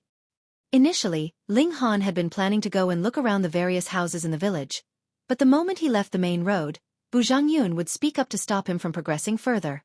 He would stop them from going over by providing the excuse that the people here did not like being disturbed, and even forbade the couple from talking with the passers-by they saw on the streets. His attempt to conceal things only made it more conspicuous, and caused Ling Han to be even more suspicious. However, because he had no plans to have a complete falling out with the forces of the island master, Ling Han did not take any drastic actions. After taking a simple tour around outside, he returned to the manor. Luo Wu and Fan Yong had both gone to seek out Guoxiuwen to learn the art of puppetry. What if they really had talent in this area? If they returned to the imperial capital after learning this art, their status would definitely advance to another level.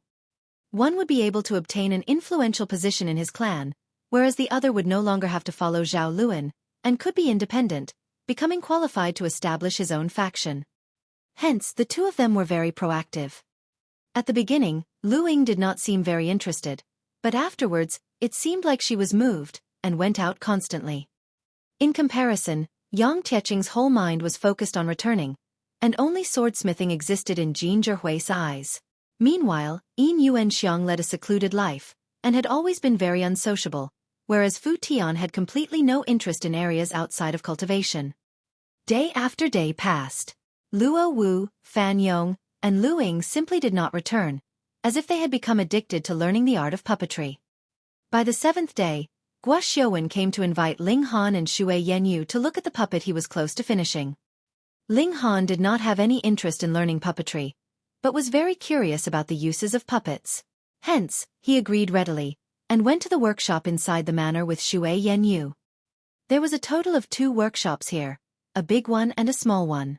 The small workshop was Pei Ji's private area, and even his 5 disciples would have to obtain special permission before they could enter, whereas the big workshop was the very place they arrived.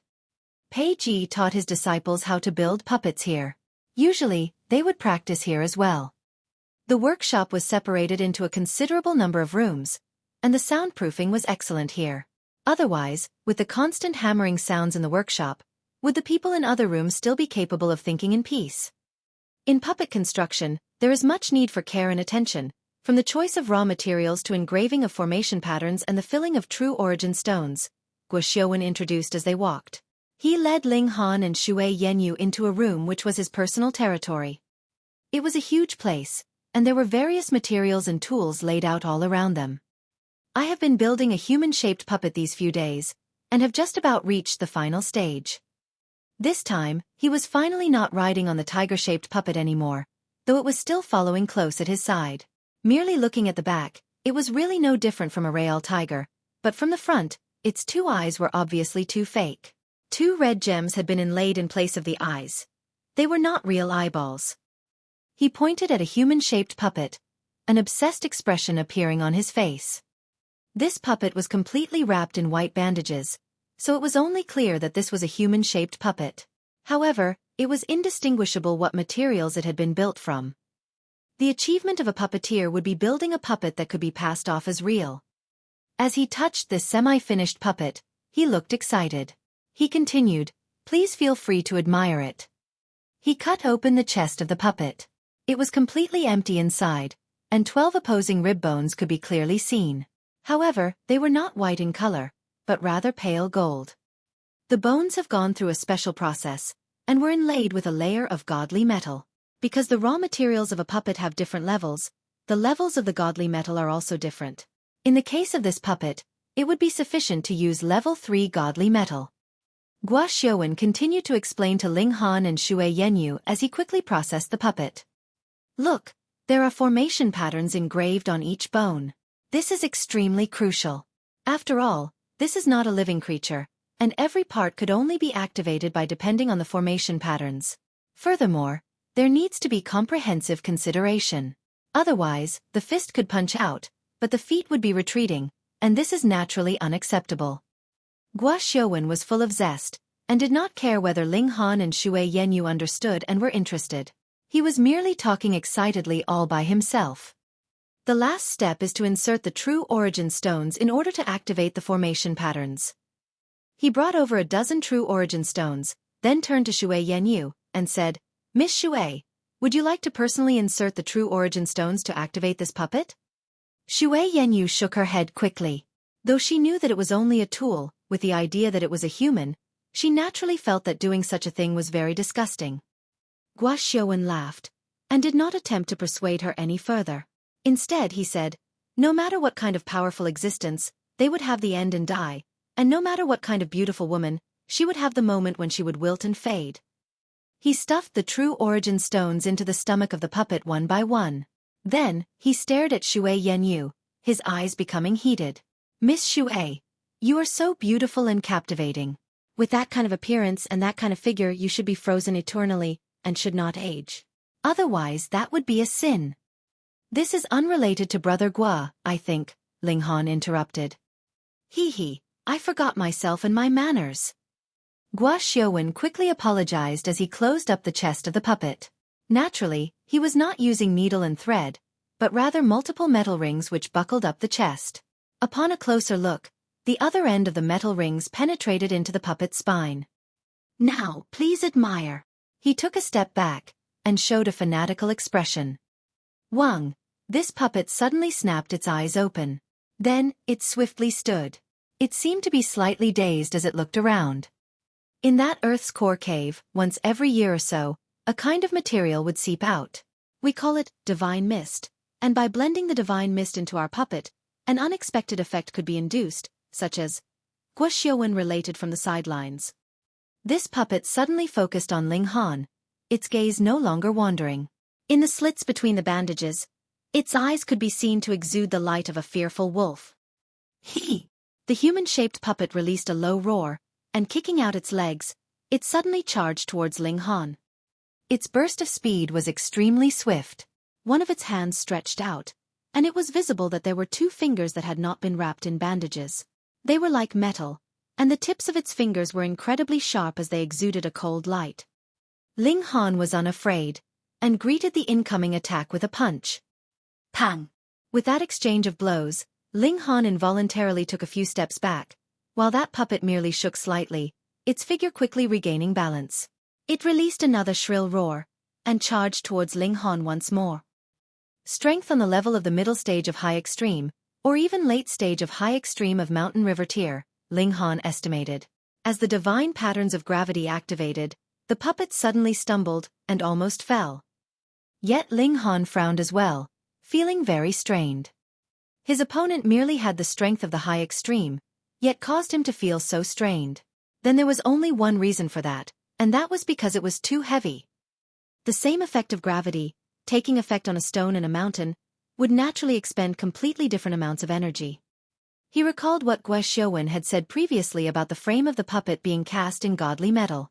Its weight indeed had to be astonishing. What Ling Han did not understand was why this puppet would attack him when he obviously had not seen Gua Xiaowen issue any command. Hong, hong, hong. The puppet endlessly attacked Ling Han as if it was determined to kill him. Chapter 1023. The Shocking Truth. Stop! Quickly make it stop! Xue Yanyu shouted at Gua Xiaowen.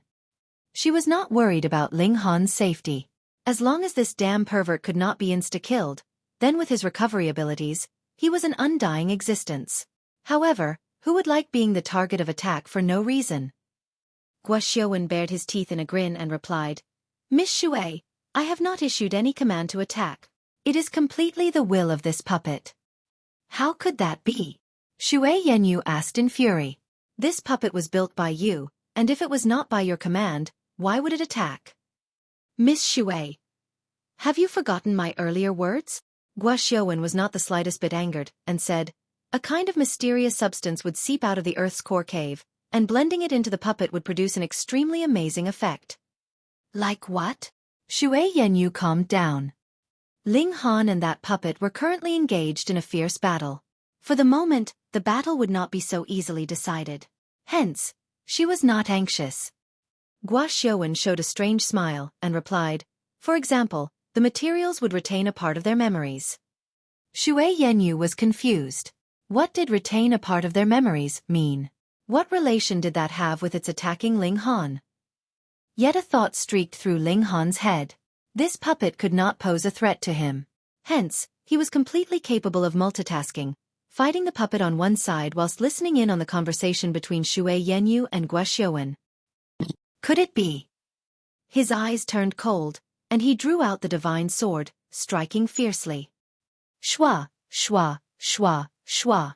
A few dozen strikes later, the pieces of cloth flew in all directions, and the bandages covering the puppet's face were torn apart, revealing its concealed face.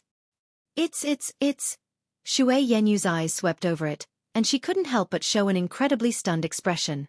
No, it should be an expression of horror. Xueqi showed a smile similar to that of a demon, and replied, that's right. Just as you can see, the raw materials of this puppet have retained a considerable amount of their memories. Hence, it began its attack even when it had not received any command from me. That puppet was astonishingly Luo Wu. Hiss, he had disappeared for quite a number of days, and had actually been made into a puppet? Or was it that this was a puppet that was merely an imitation of Luo Wu's features? Realization suddenly dawned on Ling Han, and he said, no wonder you did not allow us to enter into the houses of the villagers, and did not allow us to communicate with the villagers. It's because they are all puppets. Ha ha ha ha. Xueqi laughed loudly, and clapped his hands continuously. That's right. You have guessed correctly. You really deserve to be praised. After all, there are not many people like you that can understand it with just a little hint. Ling Han dodged and evaded endlessly. Luo Wu was currently attacking him fiercely. When he had been alive, his strongest thought was to kill Ling Han. Hence, after he had been made into a puppet, this had become his unerasable memory.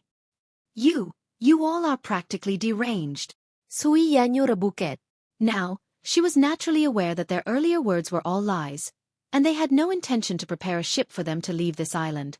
Instead, they merely wanted to persuade them to stay here. Wrong. In truth, we only wanted to turn you into an eternal being. Xueqi said, smiling.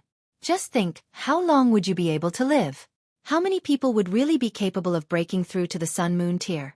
At most, you would only be able to live a few 100,000 years, but in the end, wouldn't you still have to rot and decay, and return back to the earth? However, after being made into a puppet, you all would retain your current appearance eternally. Miss Xue, you are so captivating, so why don't you retain this kind of beauty eternally? He stared at Xue Yanyu, his eyes becoming fanatical. Hee. Then why don't you make yourselves into puppets? Ling Han broke free of Luo Wu, and charged towards Xueqi. The puppet tiger actually released a roar in rage, and the sound wave transformed into multiple circles that oscillated towards Ling Han. Ling Han's charging figure suddenly slowed down, and became slower and slower. The clothes on him were forcefully torn apart by the shockwave. Pong, he was suddenly sent flying. He couldn't help but be shocked. This puppet tiger's abilities had actually reached the consummate level of the mountain river tier, and it could even be a being in the late stage or peak stage. Ha, since I have allowed you to discover the secret of this place, how could I have been unprepared? Xueqi laughed. However, rest assured, all of you will be made into puppets. Just the thought excites me. Having a puppet as beautiful as you, I would not complain no matter how many times I play with you every day. His last words were aimed at Xue Yanyu. Although this had revealed his dark, demented fetish, so what if they found out? The two of them were going to be turned into puppets shortly anyways. Xue Yanyu was both shamed and enraged, and rebuked, "Disgusting! I promise I will restore you completely. There would not be the slightest distortion." Guoxiuwen's eyes flickered with an evil light. He had completely no interest in normal beauties. Only after they were made into a cold puppet would they incite his psychotic lust. Not just him, but his master and junior brothers were all such psychos. Who? Both Luo Wu and the puppet tiger were attacking Ling Han fiercely, especially the puppet tiger. Its battle prowess was as high as consummate level. Furthermore, it was not a real living creature, so it had no such thing as vital points. Its tendons and bones had all been rebuilt, so it was practically a beast-shaped weapon in itself. Ling Han activated the divine patterns of gravity, but immediately looked strained. That puppet tiger was even heavier than Luo Wu, and if he wanted the divine patterns of gravity to take effect, it'd be a massive test for Ling Han. With a soft shout from Xue Yanyu, she joined the battle with her sword in hand. Guoxiuwen, meanwhile, did not make a move. Instead, he merely watched the show from the sidelines with crossed legs, apparently very confident in his creations. Out of these two people, one was in the early stage of the medium extreme, whereas the other was at the peak stage of the low extreme. In theory, just Luo Wu would be enough to suppress them. What more when there was still a puppet tiger that had battle prowess at the late stage of consummate level? He was standing by here merely because he feared that these two puppets would not be holding any punches and accidentally tear Xue Yanyu apart. Very soon, he looked surprised because he discovered that Ling Han's defenses were indeed quite frightening. He actually managed to still be standing after being on the receiving end of a combined attack of these two powerful puppets, which was inconceivable to him. Ha ha ha ha, this really is a fine material gifted by the heavens. His surprise immediately turned into great elation. His physique is incredibly tough, and would be worth having level 5 or even level 6 godly metal to recast his skeleton. Though he is only in the medium extreme of Mountain River tier, I have the confidence to carve formation patterns for the Sun Moon tier on his bones. At that time, he would be a puppet of Sun Moon tier. Ha ha ha ha, even Master only possesses 2 pseudo Sun Moon tier puppets, and if I can create a Sun Moon tier puppet, I would be able to replace him, and take hold of all the resources of this place. After killing this man, I will hide him. Then lie and say that his body had been too severely damaged. Hence it could not be made into a puppet. As a result, I have already gotten rid of his corpse. In any case, Master and my junior brothers only care about this woman, after all. When I have learnt the art of puppetry for the Sun Moon tier, and suddenly erupt, I will become the new owner of this place. Xiu. Exactly at that moment, Ling Han broke through the siege, and charged towards him. To defeat the enemy, their chief had to be captured first. Chapter 1024. Absorbed. Guoxiuwen didn't move, yet the puppet tiger roared as it hurriedly leaped before Ling Han. Xiu, xiu, xiu. A ring of tiger teeth flew out, transforming into 24 daggers. Pu pu pu pu. This puppet tiger had a battle prowess at the late stage of the consummate level, so even Ling Han was no match for it. 24 tiger teeth instantly pierced into his body, causing blood to gush from his wounds. Even though his physique was extraordinarily sturdy, it was still unavoidable that he would be wounded by an opponent who had a battle prowess at the consummate level. After all, there was a huge gulf between each sub-minor level of the immortal levels.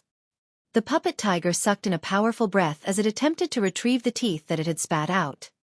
In your dreams, Ling Han said with a sneer. With a thought, his divine sense wrapped around the 24 dagger-like teeth, and instantly absorbed them into the Black Tower.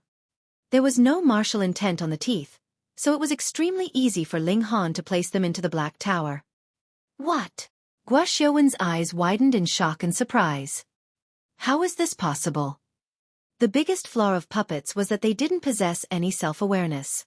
Thus, it was extremely easy to place them into Spatial Spirit Tool. However, the method to mitigate this flaw was also extremely simple. That was, one could simply transform the body of the puppets into Spatial Spirit Tools as well.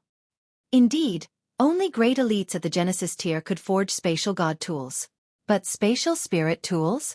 Such tools were widely available and, with a little effort, could be forged by cultivators at the Shattering Void tier. Starting from the Mountain River tier, creating a small and unstable space really couldn't be any easier. It was common sense that one spatial spirit tool couldn't absorb another. This wasn't due to storage volume, but rather due to the quality of such tools.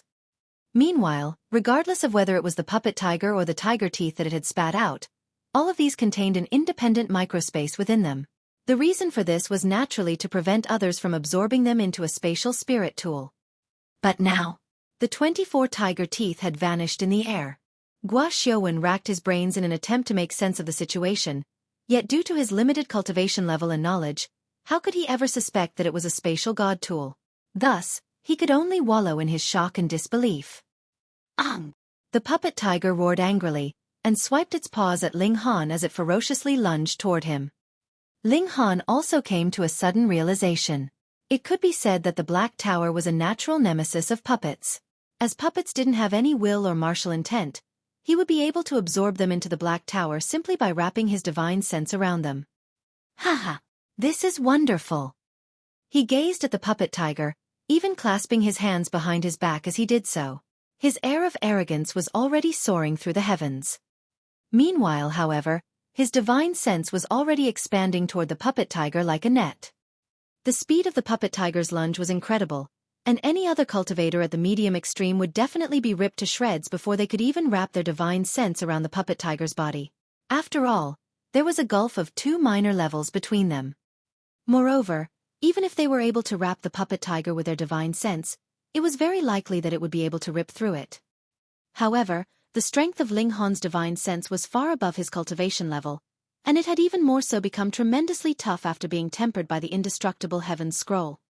You're seeking death! Xueqi screeched. He pointed at the puppet and said, "Kill that person. Still, be careful not to obliterate his body. Otherwise, it'll be a pain to piece it back together." The puppet tiger lunged over. Shwa! It vanished. Pooh! Xueqi was so shocked that his eyes almost popped out of his head. His mouth gaped open, and even his tongue was shuddering slightly. It disappeared. It was a puppet at the consummate level of the Mountain River tier. And it disappeared soundlessly just like that? I'm not dreaming, am I? Xiao! At this moment, Luo Wu pushed Xueqi back with a punch, and charged toward Ling Han. Although he had received a command to kill both Ling Han and Xueqi, his memories from his previous life still affected him, causing him to harbor a stronger hostility toward Ling Han. Thus, he was determined to kill Ling Han before he killed Xueqi. Retreat! Retreat!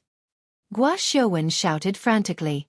He had already become aware of Ling Han's uncanny abilities. Ling Han turned his head around to glance at Luo Wu. He had always planned to kill Luo Wu, yet Luo Wu's fate right now was probably even worse than a simple death had already died, yet he was still being commanded around like a dog. Ling Han shook his head. Such a person didn't deserve his sympathy. He was merely sighing about fate.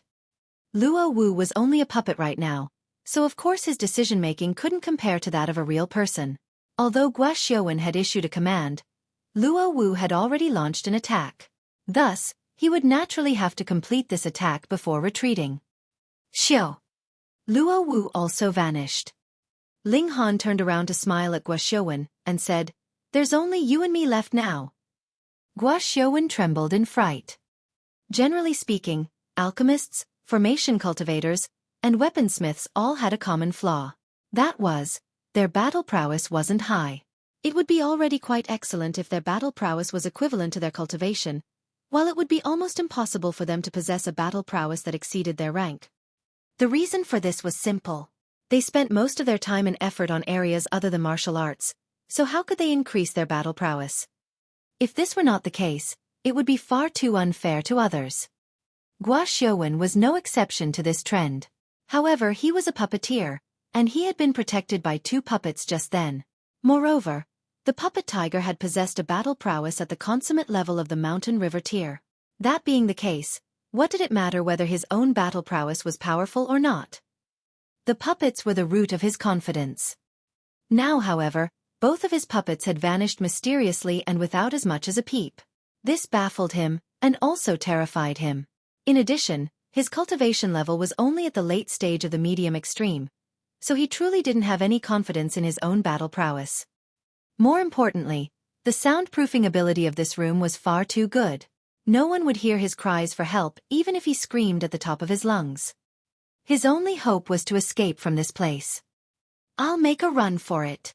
He wasn't good at hiding his intentions, and his eyes drifted toward the door as this thought flashed through his mind. He immediately made a dash for the door, hoping he could escape and call reinforcements.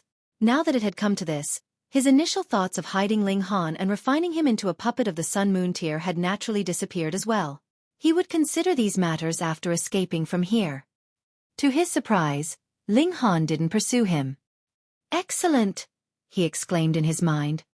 A delighted smile stretched across his face as he drew closer and closer to the door. Xiu! A cold glint shot over. Ah! Xueqi shrieked in pain as he viciously face-planted into the floor. He turned around, only to see that there was a wound on his leg. He had no idea what it was caused by, yet it was clear that several meridians and tendons in his thigh had been snapped. This damage was naturally caused by the annihilating Dragon Star Arrow, an attack that was as quick as light. Xueqi forcefully endured the agonizing pain as he frantically crawled up and limped toward the door. There was only one thought racing through his mind right now, and that was to escape. I overestimated you. Ling Han leaped over and extended his hand toward Xueqi's head. Don't come over. Xueqi screeched. He swatted his hands toward Ling Han.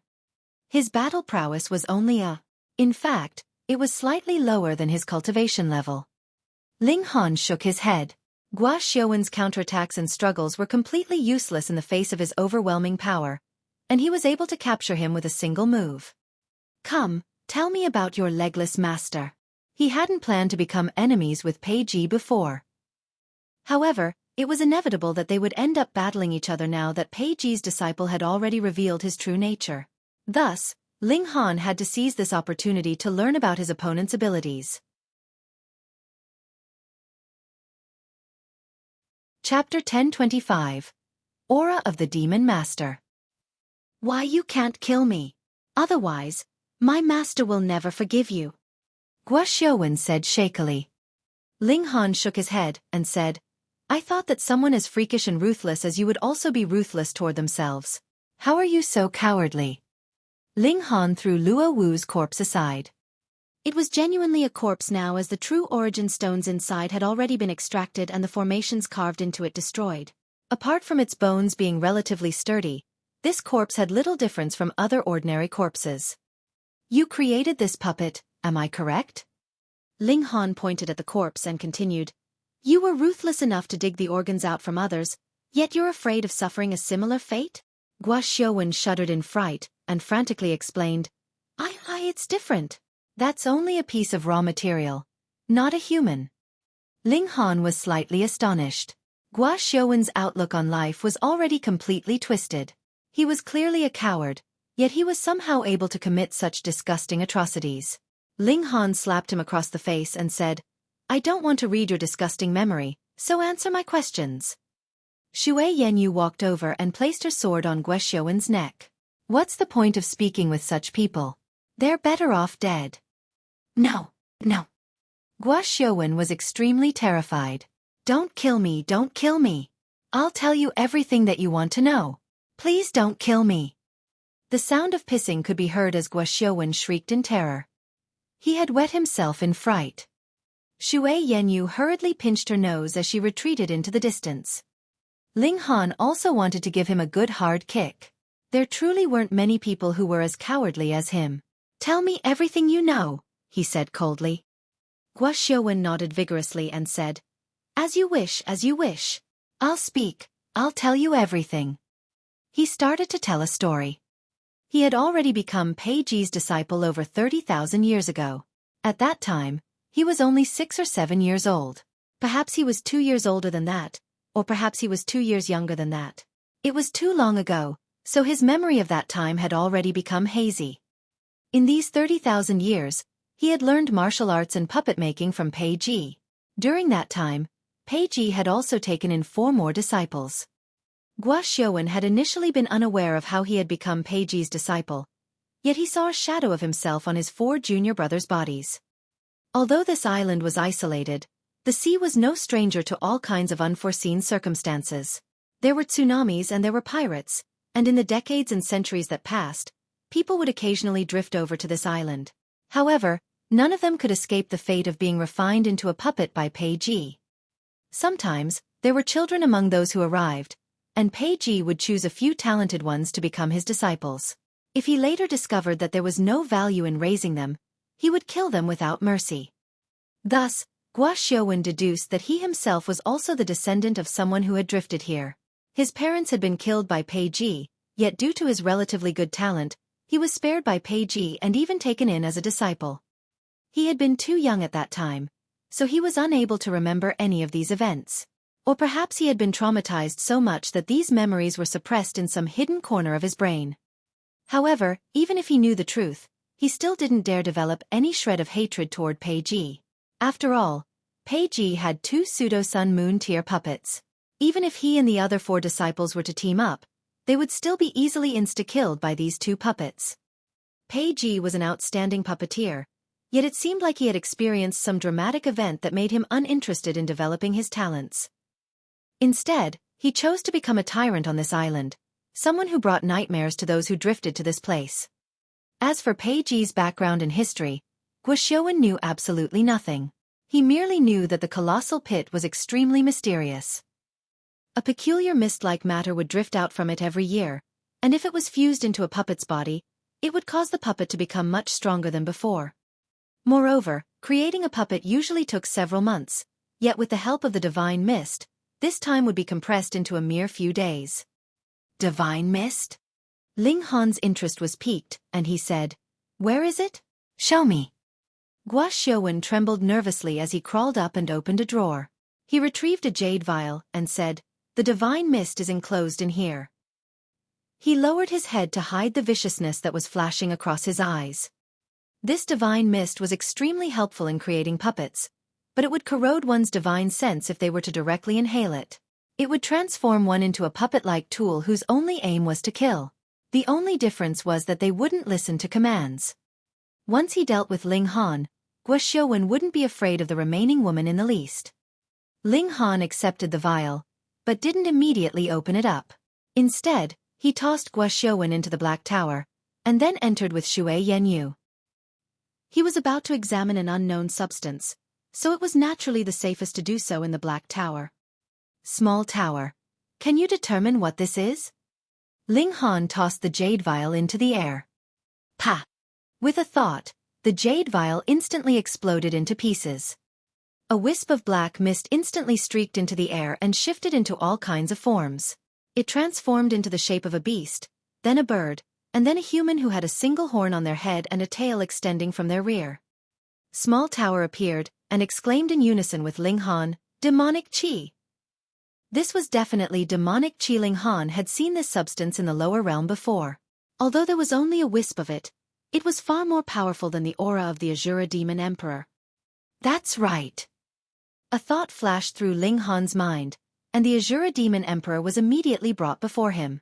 This demon had been confined in the Black Tower this entire time. My respects to Master. Master's fortune is shared with heaven, and Master's lifespan is eternal and boundless. The Azura Demon Emperor was extremely obsequious, and his behavior was completely typical of a base person. He glanced at Xueqi, and instantly dropped down on his knees. My respects to Master's wife. Master has such refined taste. Master's wife is as beautiful as a celestial maiden, and her aura is brimming with nobility and elegance. She's definitely a beauty who only appears once every hundreds of millions of years. Xueqi was completely dumbstruck.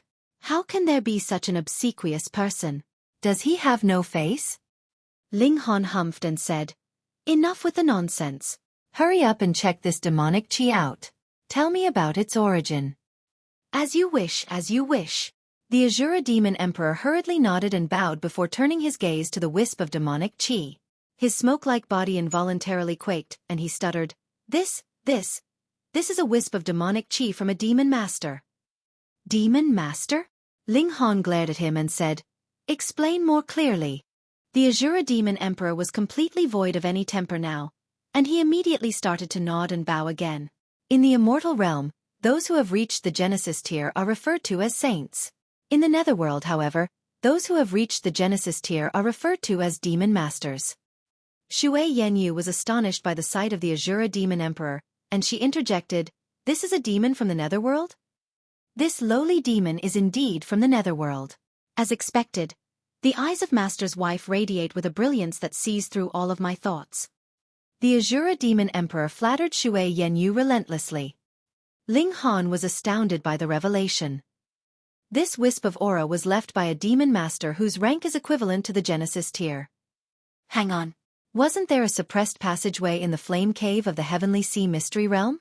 And wasn't there a being who referred to itself as Demon Master Zhen Yi trying to break through the passageway and enter this realm? Gasp.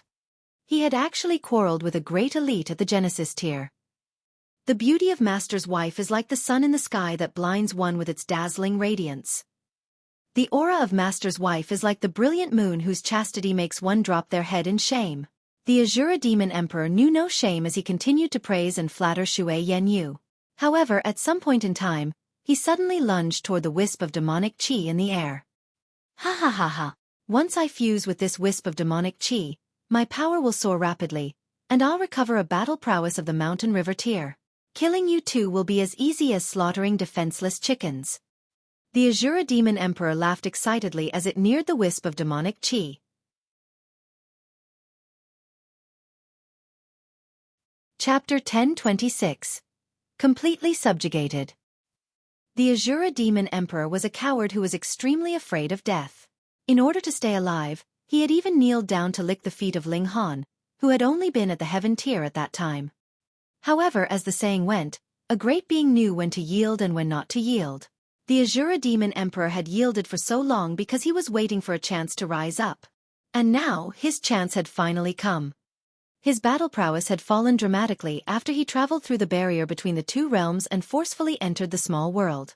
His battle prowess had fallen to 15 stars of the Shattering Void tier, and he knew that he was no match for a freak like Ling Han. However, his battle prowess would instantly soar back to the low extreme of the Mountain River tier if he were able to absorb this wisp of demonic qi. So what if Ling Han was supremely talented and freakish? Would he be able to defend against the power of an immortal-level cultivator? There was absolutely no way. There was a look of intoxication on the Azura Demon Emperor's face as he arrived before the wisp of demonic qi. He would receive tremendous benefits if he were able to absorb this wisp of Demon Master-level demon qi, as there was a shred of a Demon Master's comprehension contained within it. To beings of the immortal realm, this wisp of aura was no different from a fatal poison. To beings of the Netherworld, however, this wisp of aura was a supreme tonic. Moreover, it was actually a good thing that there was only a wisp of this aura. Otherwise, if there were more, the Azura Demon Emperor wouldn't dare absorb it. If he absorbed too much, he would definitely be crushed by the overwhelming power contained within it. After all, the Genesis tier was far too powerful. I'm only an inch away. Half an inch. Ha! Why can't I advance any further? The Azura Demon Emperor turned around in shock, only to find that he was already firmly gripped in Ling Han's hand. He was unable to move forward even a single millimeter. Ling Han smiled and said, "Not bad. Your courage has grown quite a lot." "Master, you jest." The Azura Demon Emperor was a mist-like being who didn't have a physical body, and he immediately elongated his body to grab onto Ling Han's thigh. I was merely overcome by a rush of stupid impulsiveness. "Master, just pretend that I was spewing sh*t. Ling Han smiled faintly and said, "You really want to absorb this wisp of demonic qi?" "I beg for your bestowal, Master." There was an obsequious smile plastered to the Azura Demon Emperor's face as he spoke. "Ling Han, don't fall for his tricks," Xue Yanyu warned. This Demon Emperor was far too two-faced. The Azura Demon Emperor's heart jolted when he heard this.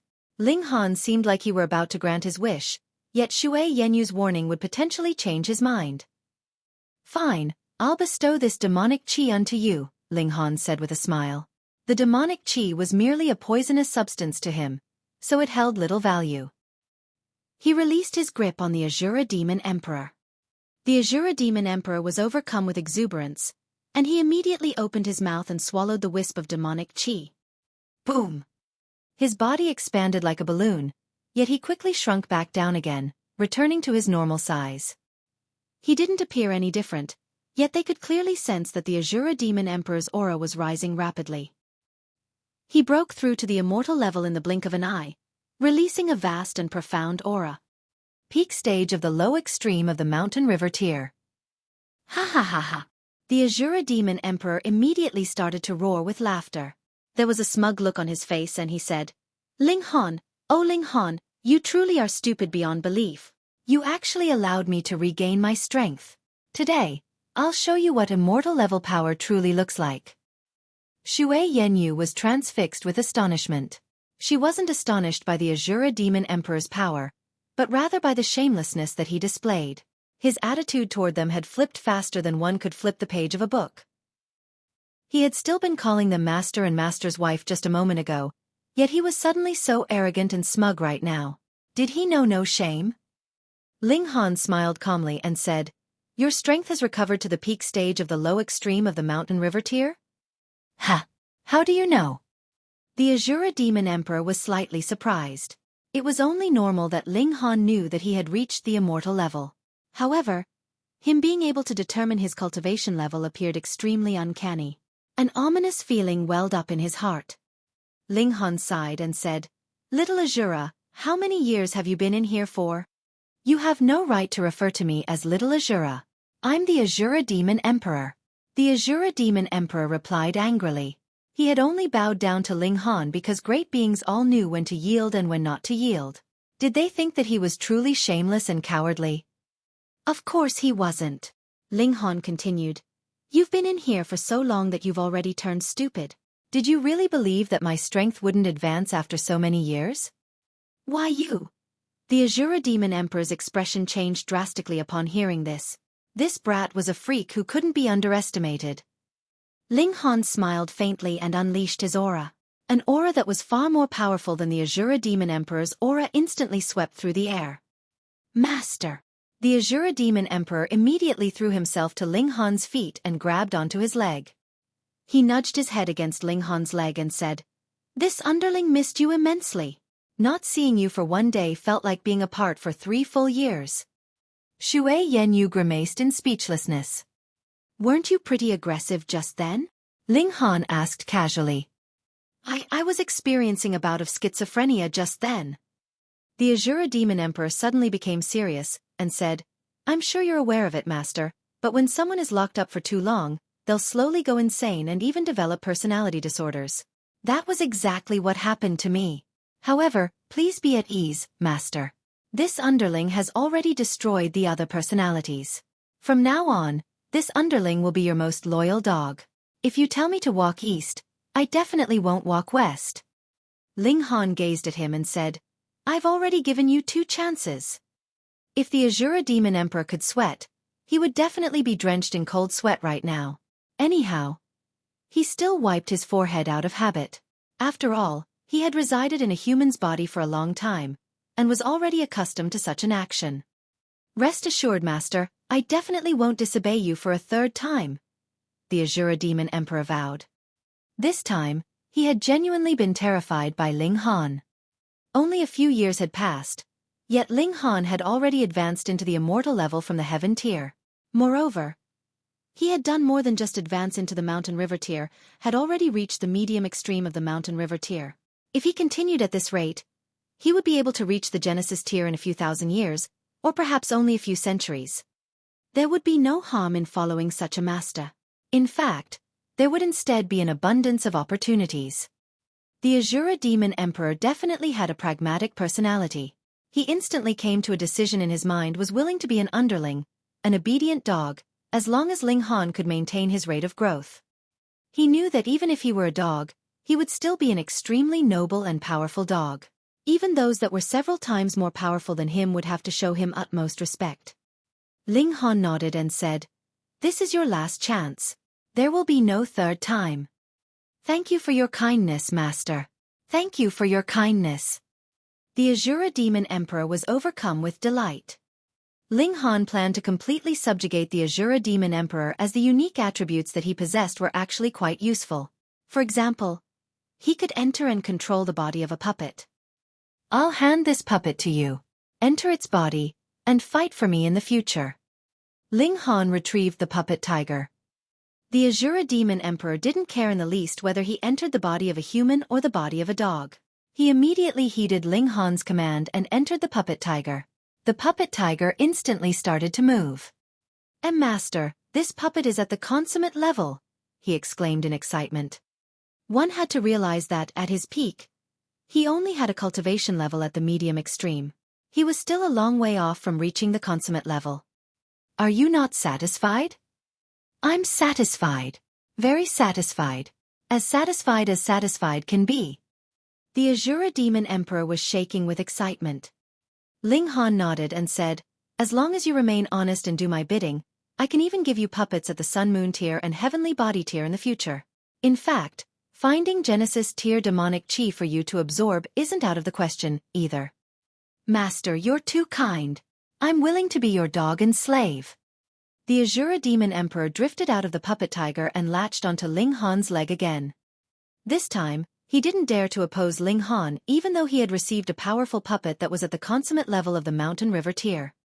After all, this was a puppet that had been captured by Ling Han. Gasp! Master is so powerful. He's even able to crush beings at the consummate level.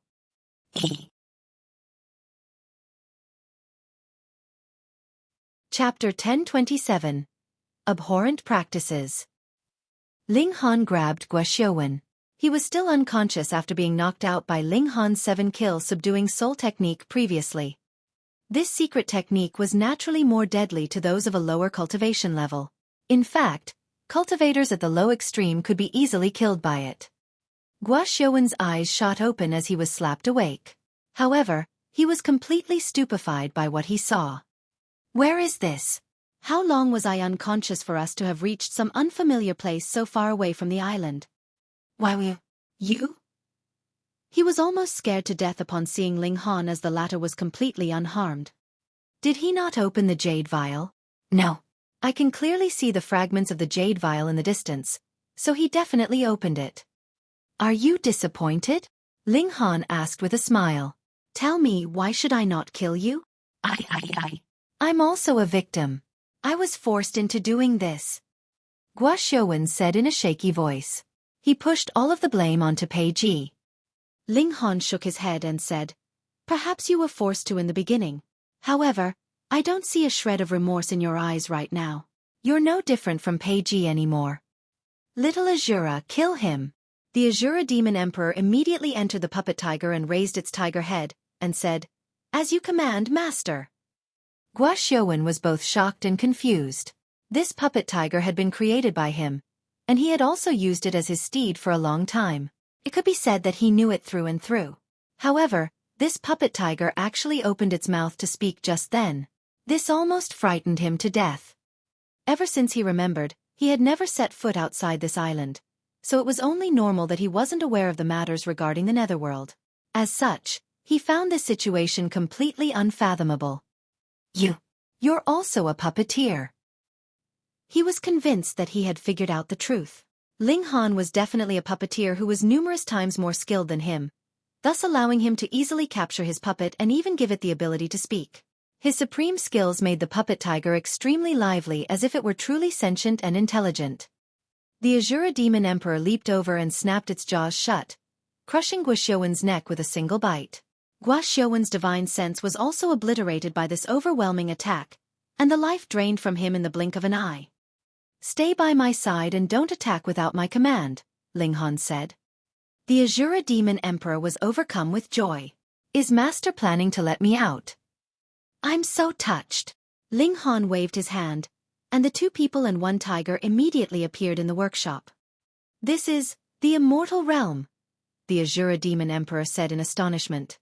Although he had already guessed that Ling Han had arrived in the immortal realm after learning that his cultivation level was at the medium extreme of the Mountain River tier, he was still astonished when he experienced the completely different regulations of heaven and earth and the rich spiritual chi for himself. Only a few years had passed, Yet Ling Han had already advanced into the immortal level. Moreover, he could even take out a puppet at the consummate level of the mountain river tier with a casual wave of his hand. This astonished him immensely. "Lead the way," Ling Han commanded. The Azura Demon Emperor hurriedly nodded and said, "As you wish, master." Now was the time for him to perform. He had to show his master just how loyal he was. He immediately opened the door and exited the workshop. "Search every single room," Ling Han said. Pang. The Azura Demon Emperor rammed open the door of the neighboring room. However, apart from piles of tools and materials, there was only an empty platform in the middle of the room. There wasn't anyone there. They left the room, and the Azura Demon Emperor rammed open the door of another room. Ugh! A distressed expression appeared on Xue Yenyu's face. She immediately turned around and started to vomit. The layout of this room was identical to that of the previous two rooms, with piles of tools and materials sitting everywhere. There was also a platform in the middle of this room, yet unlike the other two rooms, there was a corpse that had been cut into 8 pieces resting on top of it. It was Fan Yong. He hadn't been refined into a puppet yet, and thus his expression of terror from before his death was still frozen onto his face. The sight was enough to send shivers through one's body. In fact, Ling Han held a suspicion that Fan Yong had still been alive when he had been cut into 8 pieces.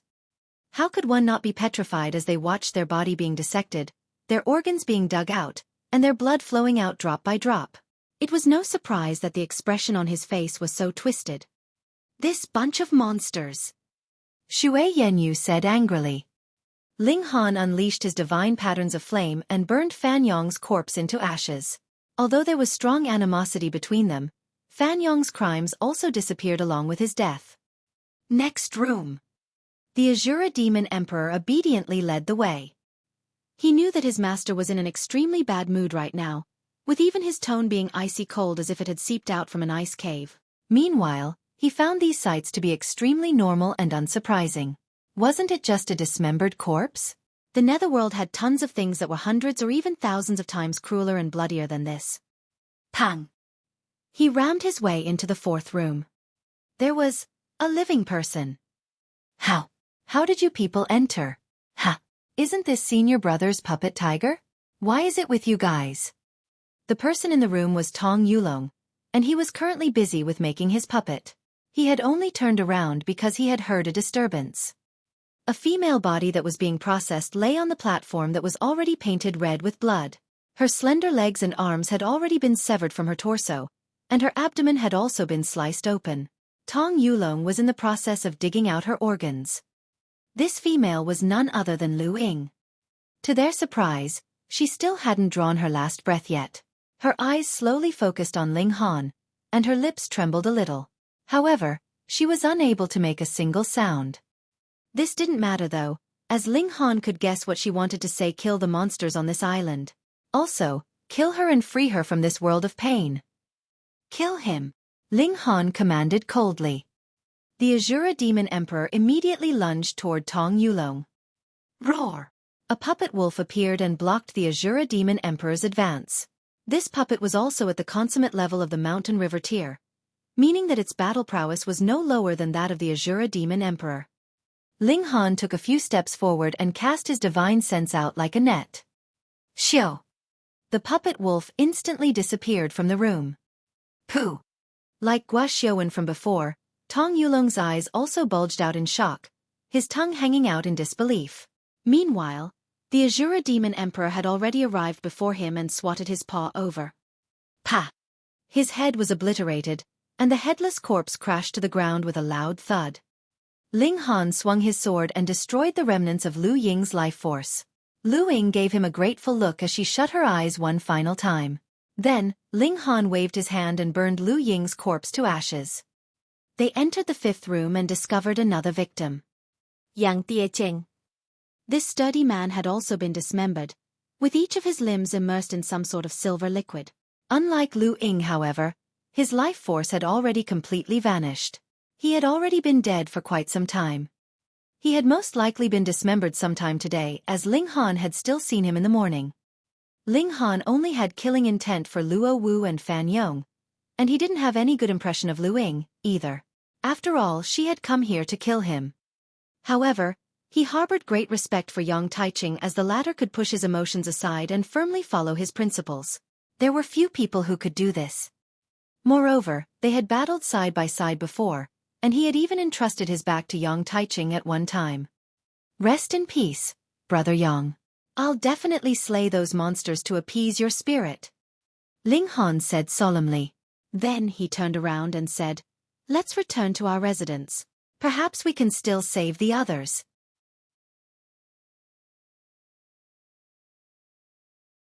Chapter 1028. Nemesis of Puppets. Ling Han and Xue Yanyu hurried toward the courtyard that they had been living in. Ha! Just as they left the workshop, they saw Cui Da and Yuanxiang walking over together. Cui Da was extremely baffled when he saw Ling Han and Xue Yanyu walk over, especially since the puppet tiger was following behind them. What's going on? Weren't they meant to capture these two people? What's with this situation? What on earth happened? This doesn't make any sense at all. D. Ling Han roared. The Azura Demon Emperor immediately charged toward Cui Da. It had to be said that he was quite smart. Ling Han hadn't explicitly said whom he wanted to kill, yet the Azura Demon Emperor directly chose to target Cui Da. He probably thought that, as a man, Ling Han wouldn't want him to kill a beauty like Yuanxiang. Cui Da's puppet bear leaped out to battle with the Azura Demon Emperor. Brother Ling, what's the meaning of this? Yuanxiang asked in confusion. Oh, you can thank me later, Ling Han said calmly. Pei Ji and his 5 disciples wanted to refine all of us into puppets, and Luo Wu, Fan Yong, Lu Ying, and Brother Yang have all been killed already. What a load of bullshit! Cui Da retorted. Lady Yin, don't listen to his nonsense. He's simply accusing me with no evidence at all. I invited you because I sincerely want you to witness the beauty of newly refined puppets. I would never fathom bringing harm to you. Heh, Guo Xiuwen said the exact same thing, Ling Han said with a cold chuckle. He walked over and directly absorbed the puppet bear into the Black Tower. He didn't have the patience to argue with Cui Da anymore. Cui Da and Yuanxiang were both astounded by Ling Han's actions. Meanwhile, the Azura Demon Emperor charged over and quickly swatted Cui Da to death. Without their puppets, the battle prowess of puppeteers was truly too terrible to look at. Ling Han shook his head when saw that Yuanxiang was still lost in a daze, and said, I'll explain when we gather everyone together. They hurried back to where the courtyards were located. Ning Tai and Bu Zhangyun both appeared and tried to capture Ling Han, yet both of them were swatted to death by the Azura Demon Emperor after having their puppets easily stripped away by Ling Han. Bang, bang, bang. Ling Han and the others knocked on the doors of the courtyards and called Jin Zhihui and Fu Tian out. They were still in their courtyards as they were most likely on the bottom of the list, and thus it wasn't their turn to be killed and refined yet. Meanwhile, they were also completely oblivious to what had happened around them. Ling Han recounted what they had seen just then, and the expressions of Jin Zhihui and the 2 others instantly changed drastically. I'm going to kill that old bastard, Fu Tian roared furiously. The veins on his body suddenly bulged, and the hair on his head also stood on ends as a devastating aura emanated from his body. What do you two think? Ling Han turned to look at Yuanxiang and Jin Zhihui. Kill them all, Jin Zhihui said as he waved his fist. Yuanxiang nodded, but remained silent. Very well. Ling Han drummed his fingers on the table and said, There's only the old man left right now. Puppeteers relied on their puppets to battle, yet he was coincidentally the most powerful nemesis of puppets.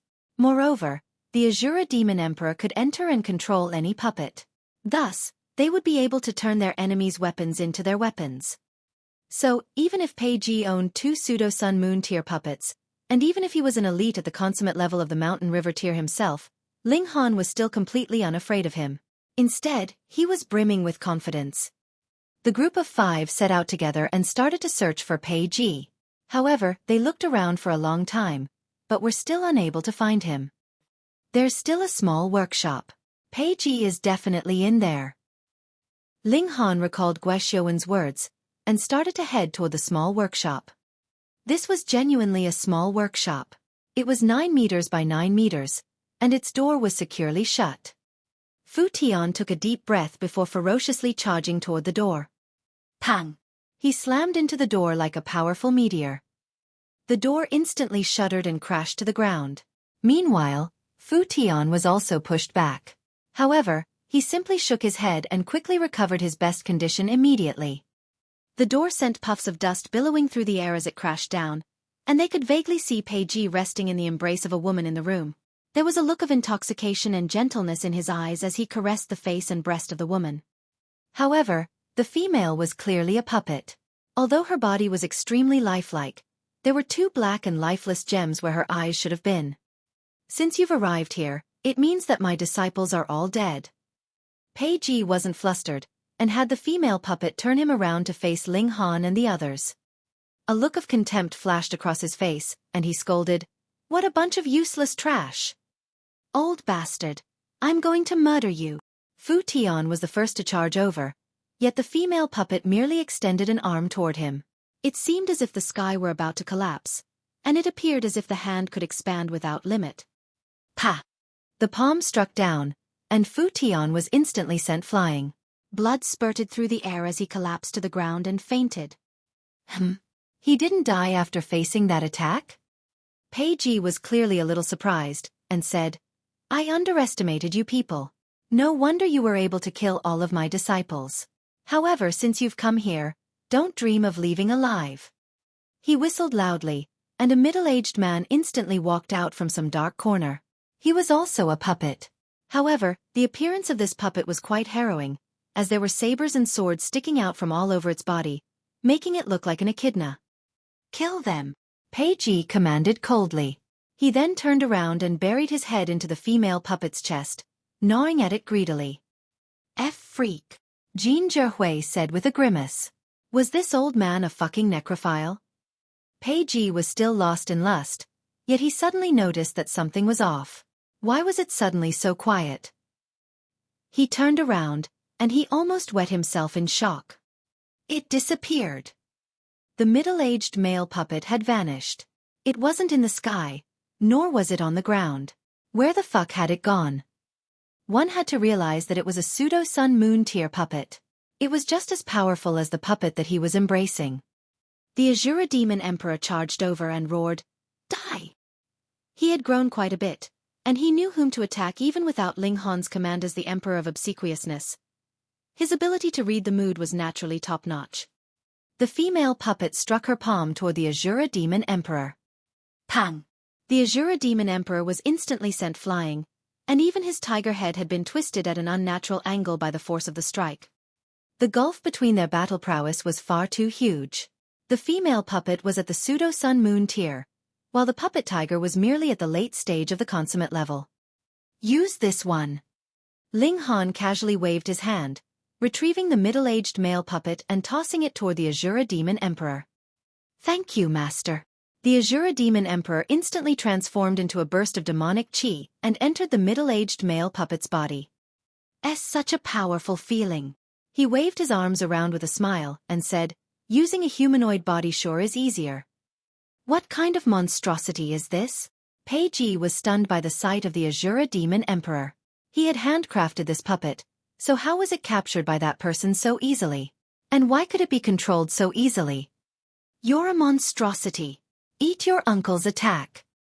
The Azura Demon Emperor charged over again, though he didn't dare refer to himself as Emperor anymore. However, he still had the confidence to refer to himself other people's Uncle One. The female puppet dashed over, and the two pseudo-sun moon tier puppets immediately became locked in an intense battle. Pei Ji pressed down with his arms and jumped out from the female puppet's embrace. This puppet only knew how to battle, and there was no way that it could ensure his safety. If he was trapped between the two puppets, there was every possibility that he would be smashed into pieces. "Humph! Even if there's only me left, killing you people will still be a piece of cake," he sneered. To everyone's surprise, segments of metal started to extend from the stumps on his severed legs, instantly causing his body to become almost 6 meters tall.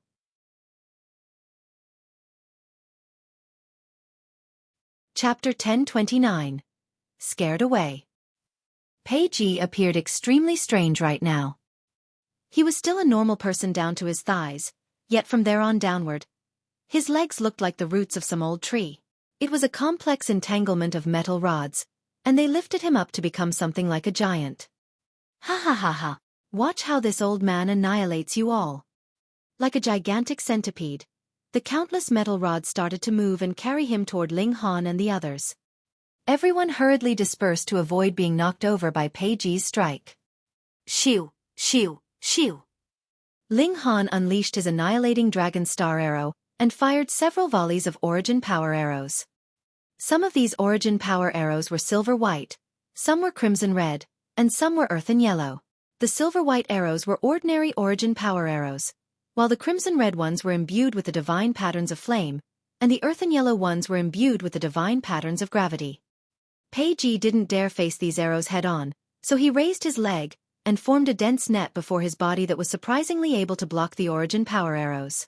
Not only was this net able to block Ling Han's Origin Power arrows, but it was even able to block the attacks from the other people as well. The difference in cultivation level between them was a bit too large. Pei Ji was an elite at the peak stage of the consummate level. Yet what about Ling Han and the other 4 people? Fu Tian was unconscious. Yuanxiang was at the late stage of the medium extreme, and her battle prowess was at the peak stage. Jin Zhihui was at the early stage of the medium extreme, and his battle prowess was also at the early stage. Xue Yanyu was at the peak stage of the low extreme, and her battle prowess was 1 star above her cultivation level. Ling Han was at the early stage of the medium extreme, and his battle prowess was 5 stars above his cultivation level, though his peak battle prowess could reach 6 stars. Even if they teamed up, they were still no match for Pei Ji. You brats actually dare attack me? You're all seeking death. Pei Ji said with a sneer. Shwa! Ling Han cast a net as his body flashed about. He had been preparing the Crimson Ground locking net this entire time, and he was finally able to fully activate it at this moment. As the net flew out, it became larger and larger. This kind of treasure was naturally able to expand and shrink a great deal. At its limit, it could even envelop a mountain, much less Pei Ji, who was only 6 meters tall. Pei Ji didn't expect this, and the small size of the workshop meant that there was no room for him to hide, either. He was instantly enveloped by the net. What? Why did my power suddenly fall so dramatically? Shock spread across his face as his cultivation level fell to the peak stage of the high extreme. His cultivation level had fallen an entire minor level. One had to realize that as a puppeteer, he didn't possess a powerful battle prowess to begin with. Thus, he was understandably flustered now that his cultivation level had been reduced by an entire minor level. Moreover, the net that trapped him was made out of some peculiar material that he couldn't break free from no matter what. In fact, it even affected his mobility to some degree. He frantically let out a low growl, and the female puppet immediately turned around and grabbed at the Crimson Ground locking net. The Azura Demon Emperor hurriedly chased over and said, "Stupid B***tch, eat this uncle's saber." He removed a saber that was sticking out of his body and slashed it at the female puppet. The Azura Demon Emperor was a sleazeball, and once he put down his dignity as an elite, his shamelessness truly knew no bounds. His speech would become vile and vulgar.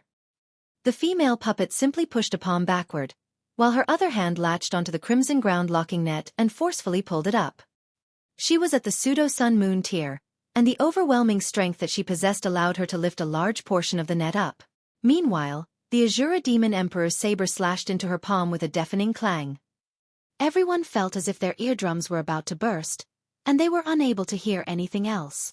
They could only see flashes of dazzling light as the saber continued to clash against the hand. Pang! After a short while, the Azura Demon Emperor was suddenly pushed back. Although both puppets were at the pseudo-sun moon tier, it was evident that the female puppet was stronger than the male one. Pa pa pa pa! The sound of uncanny footsteps traveled over, and they saw more and more puppets climb out from all kinds of nooks and crannies. These puppets came in all kinds of strange and peculiar forms.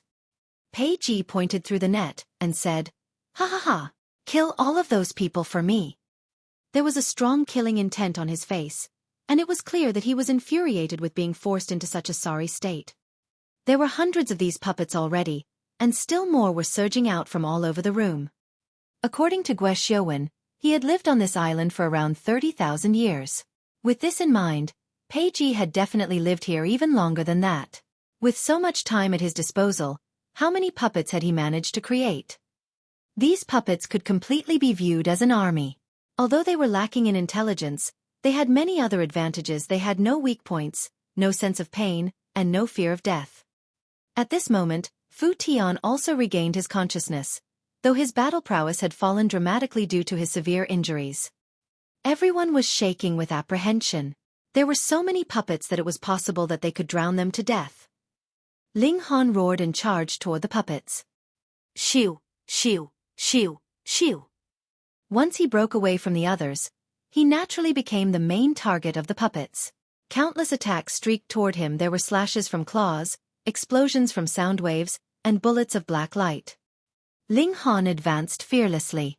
These puppets were mostly at the low extreme of the mountain river tier, so he didn't even need to defend against their attacks, no matter how thick and relentless they were. He simply unleashed his divine sense, causing the puppets to rapidly vanish wherever he passed.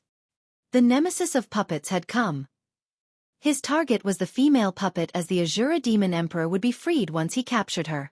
When that time came, it would be extremely easy for them to suppress Pei Ji. Hurry! Hurry up and get rid of this net for me! Pei Ji screamed in exasperation. A dozen or so puppets grabbed onto the net and tried to pry it open. Meanwhile, Ling Han dashed forward and cast his divine sense toward the female puppet. Then, the female puppet suddenly vanished. Pooh! Pei Ji witnessed this sight just as he broke free from the net, and his eyes almost popped out of his head in shock and disbelief. He hadn't seen how the male puppet had vanished, yet just then, he witnessed the full process of the female puppet being captured. Truth be told, he was still completely baffled and unable to comprehend what was happening before him. Legless old man, watch how this uncle slays you. The Azura Demon Emperor roared with laughter as he charged toward Pei Ji. Pei Ji naturally knew how powerful this puppet was. In fright he shouted, "Block him!" Meanwhile, he glared at Ling Han with hatred. This brat had incredibly uncanny abilities, and it seemed as if he were his fated nemesis. Yuanxiang, great elite who had a battle prowess at the consummate level, had already been dealt with, so dealing with the remaining people should have been a piece of cake. They should have posed no threat at all, yet they somehow managed to pull off this unimaginable feat. Anyhow, old and experienced as he was, he knew that he couldn't lose his temper and throw his life away here. He immediately turned to flee, not forgetting to say, "Brat, if you pursue me, I can assure you that all of your companions will lose their lives." He laughed loudly as he fled into the distance. Ling Han hesitated briefly before turning back around to assist the others in destroying the puppets.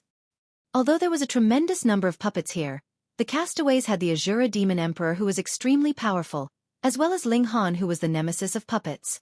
Thus, even though the puppets surged toward them in waves, they were easily mowed down like grass being cut.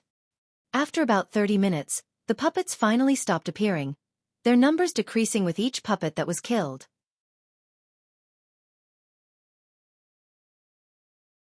Chapter 1030. True Culprit.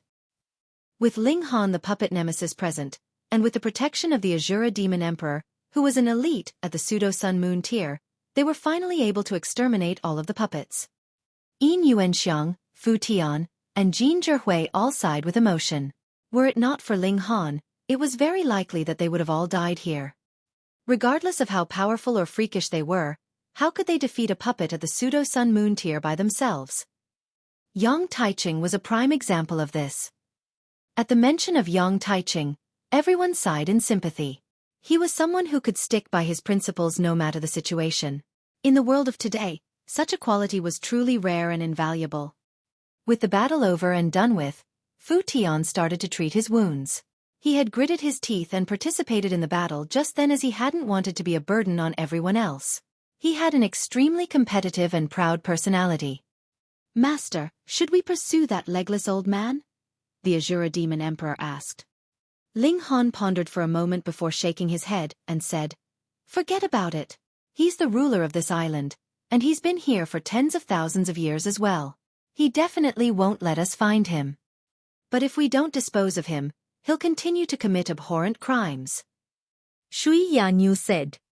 "Then let's have a look around here to see if the old thief has left any clues," Ling Han replied. "In fact, we know nothing about that old thief. If we understand his history and personality, it will be much easier to find him." Master is so wise, the Azura Demon Emperor said obsequiously. Ling Han glanced over and tossed a puppet bear toward him. Enter this puppet instead. The Azura Demon Emperor was slightly confused. Wasn't his current puppet stronger? It was at the Pseudo-Sun Moon tier, and its battle prowess was several times stronger than that of the puppet bear. However, he suddenly came to a realization after seeing the look of disgust in Ling Han's eyes. As a human, his master naturally detested refining human corpses into puppets. He didn't dare disobey Ling Han, and he immediately entered the body of the puppet bear. These puppets didn't possess any free will or life force, so entering and exiting them couldn't be any easier. Ling Han incinerated both human puppets. He had only kept them to battle Pei Ji, so now that their battle was over, it was also right for him to give the deceased a proper send-off. They started to look for clues in the small workshop. Ling Han hadn't held high hopes, yet they managed to find a diary that was kept by Pei Ji. This diary detailed the process and reason for Pei Ji's abominable hobby. So it turns out that the male and female puppets were his senior brother and senior sister. The three of them were all disciples of the same puppeteer. He secretly loved his senior sister, yet she married his senior brother. He didn't let his emotions show, yet after their master died, he poisoned the two of them before restraining and then refining them into puppets. No wonder the male puppet was stabbed full of sabers and swords. It was because Pei Ji hated him tremendously. What an absolute freak. He even refined the woman that he loved into a puppet. The diary also had a detailed description of how he had refined his senior brother and senior sister. Their insults, reprimands, fury, terror, and all kinds of other things were all carefully recorded. It was as if Pei Ji wanted to relive that experience through reading his diary. What kind of hopelessness would one experience when they're betrayed by their junior brother and refined into a puppet alive? Xue Yenyu's eyes were burning with anger as she shook her head. So one can't simply focus on talent when taking in disciples. The most important factor is still their character. Otherwise, it's no different from raising a wolf. Ling Han also sighed with emotion, yet his words sent ripples of panic through the Azura Demon Emperor's mind. Was his master giving him a veiled warning? Wang! Right at this moment, a sword light lit up and pierced toward Ling Han's back. This strike was both quick and vicious, and it was more so completely unexpected. The battle had already ended, and there were only people they had fought alongside in this room. Who would suddenly attack Ling Han? Pooh! The sword pierced deep into Ling Han's body. Ling Han roared loudly and struck behind him.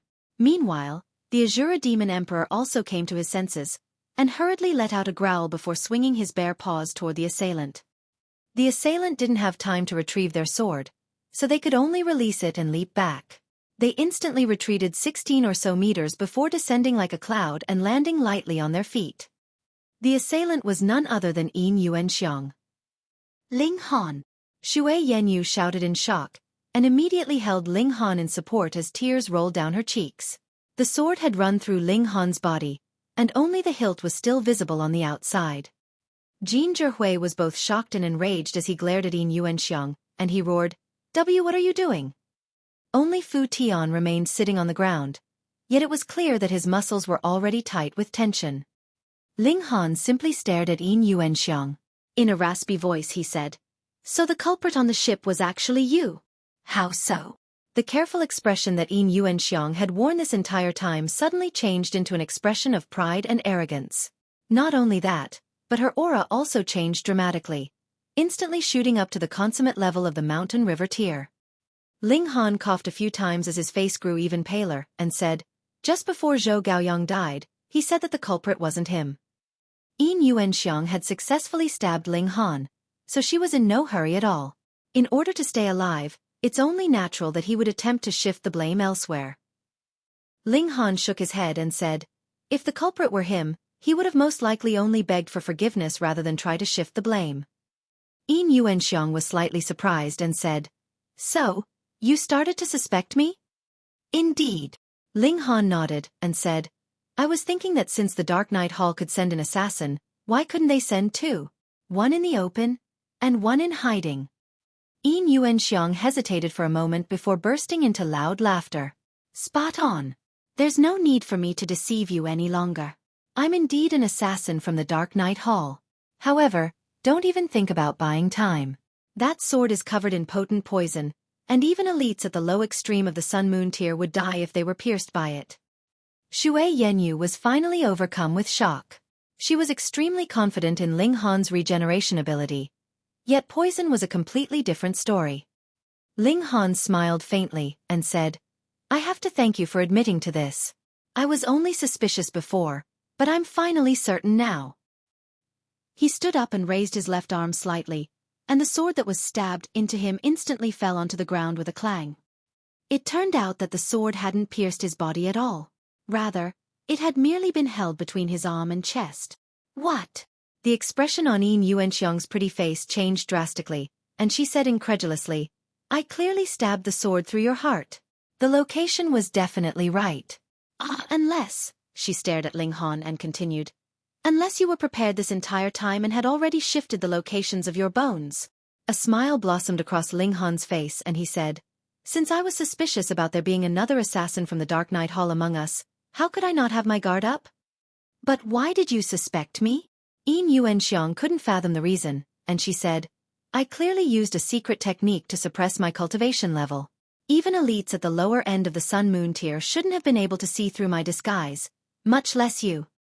Ling Han nodded and replied, your disguise was indeed good. However, when we were surrounded by the puppets, you still ended up using power that far exceeded what you should have been capable of. That raised suspicion in my mind, and also caused me to become more wary of you. Yuanxiang was slightly dazed upon hearing this answer. The situation had been so chaotic at that time, yet Ling Han still had the leisure to keep an eye on the entire battleground? What kind of freak was he?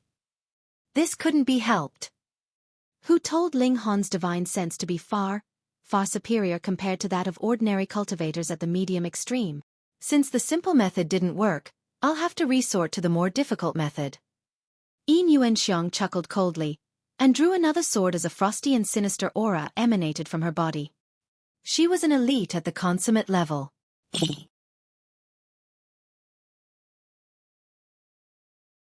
Chapter 1031. Killing Yuanxiang. Ling Han. Xue Yenyu's fear instantly turned into delight, and she couldn't help but tightly embrace Ling Han from behind. She had truly been scared to death just then. Jin Zhihui also breathed a sigh of relief, yet his eyes were burning with extreme fury as he glowered at Yuanxiang. Generally speaking, betrayal was what people detested the most. They had gone through thick and thin together battling the demonic snakes, defending against the pirate attack, and exterminating the puppets on this island. It could be said that they had formed strong bonds of camaraderie. Yet, Yuanxiang suddenly betrayed them at this moment, and it felt as if a sword had been plunged into all of their backs. Master, let me tear this B*TCH to shreds, the Azura Demon Emperor offered. Ling Han nodded and said, fine. The Azura Demon Emperor growled and immediately lunged toward Yuanxiang. He had been held captive for too long, and he had a strong desire to stretch and relax his body through battle. Anyhow, he was merely controlling the body of a puppet, so it didn't matter even if the puppet was destroyed. Ling Han had a ton of spares, and he could simply enter another puppet. He was only afraid of divine sense attacks. You're merely a piece of trash.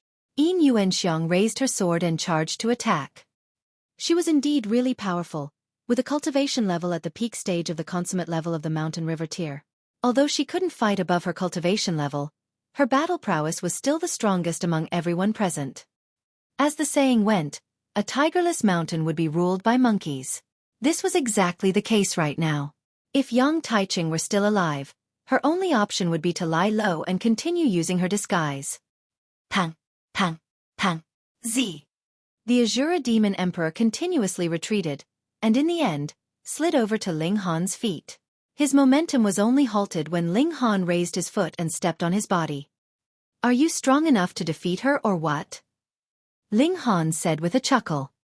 There was a bitter expression on the Azura Demon Emperor's face, and he said, Master, she's a bit too strong. The puppet bear was only at the late stage of the consummate level, and it was an entire sub-minor level weaker than Yuanxiang. As such, he had been on the back foot the entire time. Ha ha ha ha. Yuanxiang laughed loudly, and said, Who told you to pretend to be so compassionate and kind? You clearly had 2 pseudo-sun moon tier puppets, yet you destroyed them with your own hands. Hey!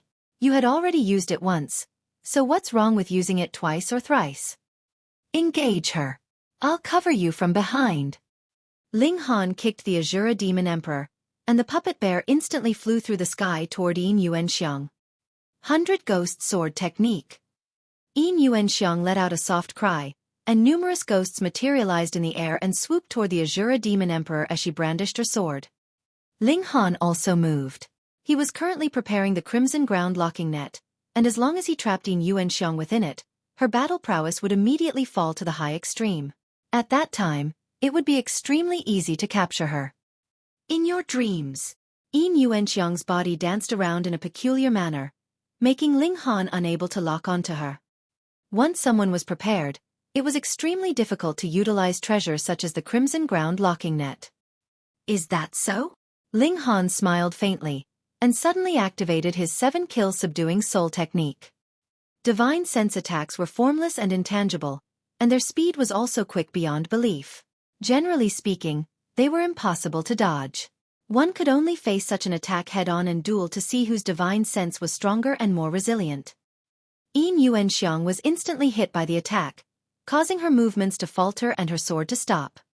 However, she was someone at the peak stage of the consummate level after all, so she was only dazed for a mere fraction of a second. There was absolutely no time for Ling Han to absorb her into the Black Tower. In fact, there wasn't even enough time for him to release the Crimson Ground locking net. However, the Azura Demon Emperor suddenly lunged over at this moment. He didn't swing his paws, instead choosing to give Yuanxiang a tight bear hug. He was only 1 sub-minor level weaker than Yuanxiang, so her suddenly stopping for an instant was enough time for him to take advantage of it. Master, I've caught her! The Azura Demon Emperor shouted excitedly. She was an elite at the peak stage of the consummate level of the Mountain River tier. Even when he had been at his strongest, he could still only kneel if he were to come across such a powerful being. He had never imagined that he would be able to hold his own against such an opponent. Yuanxiang's expression suddenly changed, and she shouted, "Let go!" The Azura Demon Emperor couldn't hurt her, but Ling Han was already activating the Crimson Ground locking net. She was stronger than the Azura Demon Emperor, and the puppet bear's arm was twisted at an unnatural angle as she tried to break free with all her might. It was clear that the puppet bear's bones had been snapped out of shape. If it were a normal being, they would definitely howl in pain. Moreover, how much strength could one exert if they were to suffer such unbearable pain? However, the Azura Demon Emperor didn't feel such *T. He simply maintained his tight bear hug on Yuanxiang and tried to buy as much time for Ling Han as possible. Hua! The Crimson Ground locking net unfurled and fell down from above them. Yuanxiang and the Azura Demon Emperor's cultivation level instantly fell by 1 minor level. Yuanxiang unleashed her might, and bursts of sword chi shot out from her body and slashed at the Azura Demon Emperor. Her strength was still considerably above the Azura Demon Emperor's, so she was naturally at an advantage when battling against him. The body of the puppet bear became so mangled that it was barely recognizable. This was already thanks to the fact that the puppet bear had been tempered by secret techniques, causing its bones to become extremely sturdy. Otherwise, it would have already been torn to shreds by Yuanxiang's ferocious and relentless attacks. Ling Han drew his bow and activated the ultimate arrow. When the arrow pointed at Yuanxiang, she instantly felt a cold chill envelop her. She had a feeling that she would definitely die if Ling Han released this arrow. At this moment, she didn't have any time to ponder what kind of arrow technique this was, nor did she have time to mull over why it was so mighty and powerful. There was only a single thought running through her mind, and that was to break free from this net and avoid being shot by the arrow. Otherwise, death was the only thing that awaited her. Let go of me! Let go of me! Yuanxiang's pretty face distorted in distress, and there wasn't a single shred of charisma about her anymore. She drew on all her strength and origin power, and even started to draw on her source power as she started to flee while carrying the Azura Demon Emperor and Crimson Ground locking net. Surprisingly, her speed was actually quite quick. However, regardless of how fast she was, how could she compete against the annihilating Dragon Star arrow? Xiu! The sharp arrow pierced through the air and whizzed toward Yuanxiang. Pooh! The arrow sped through the net and pierced into Yuanxiang's chest, sending a plume of blood spurting through the air. The arrow continued to penetrate through her body, eventually exiting through her back and piercing into the puppet bear's body. Pang! The Azura demon emperor, or couldn't help but let go under the tremendous power of the blow, causing the human and bear to finally separate. Brat, I'm going to kill. Pang! Yuanxiang was just about to shout a threat, yet her entire chest suddenly exploded. Her face was filled with shock, and as she lowered her head to look at her non-existent heart, a single thought ran through her mind. Isn't this the Dark Knight Hall's explosive assassin arrow? How laughable. As an assassin of the Dark Knight Hall, I actually died at the hands of a weapon forged by my own organization. Is this retribution? Just as she finished thinking this, her entire body fell forward, dead. The Azura demon emperor transformed into his misty form, and said, Master, another puppet has been destroyed. First, the puppet tiger had been destroyed, and now the puppet bear had also been destroyed. A day had yet to pass, yet he had already destroyed 2 extremely valuable host bodies. Ling Han casually tossed a puppet wolf toward him and said, No worries. Just change into another puppet. After that, he put the crimson ground locking net away. It was an extremely useful treasure, especially before he reached the consummate level of the Mountain River tier. I genuinely need to thank the Luo clan. If Luo Hongdao learned of his thoughts, he would definitely seethe with rage.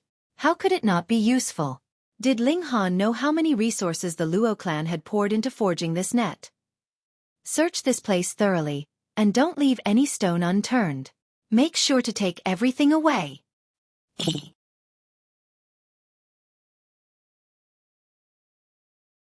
Chapter 1032. Treasure that Heavenly Body Tier Cultivators Fight For. Ling Han needed to prepare for 2 scenarios. What if they couldn't find Peiji anymore? This was an island, and there were only limited resources available. Only the demonic qi seemed to be limitless, appearing once every year. However, the other resources would definitely dwindle as they were used. There was simply no way that one could use the resources as they pleased. Take, for example, the godly metal that was used to strengthen puppets. Peiji had taken these from his master, and there was only a small amount remaining right now. If they took it away, Peiji would be missing a vital ingredient for puppet making. No matter how talented he was, how could he make a puppet without the necessary materials? Even if he carried some materials on him, he would only be able to make a limited amount of puppets. He would be dreaming if he wanted to recreate the large army of puppets that he'd once owned. Some of the materials were extremely valuable, which made Ling Han extremely satisfied. This was because puppet making had some relation to forging, alchemy, formations, and so on and so forth. Thus, the materials that were used for puppet making could also be used for other purposes. Ling Han sorted the materials and found that many could be sold once he returned to the capital. He was certainly going to rake in a huge amount of true origin stones. Jin Zhihui and Fu Tian both received some materials as well, though the largest portion was obviously taken by Ling Han. The 2 of them had no issues with this, as Ling Han had indeed done the most. They were basically just passengers and onlookers. Strictly speaking, they even owed their lives to Ling Han.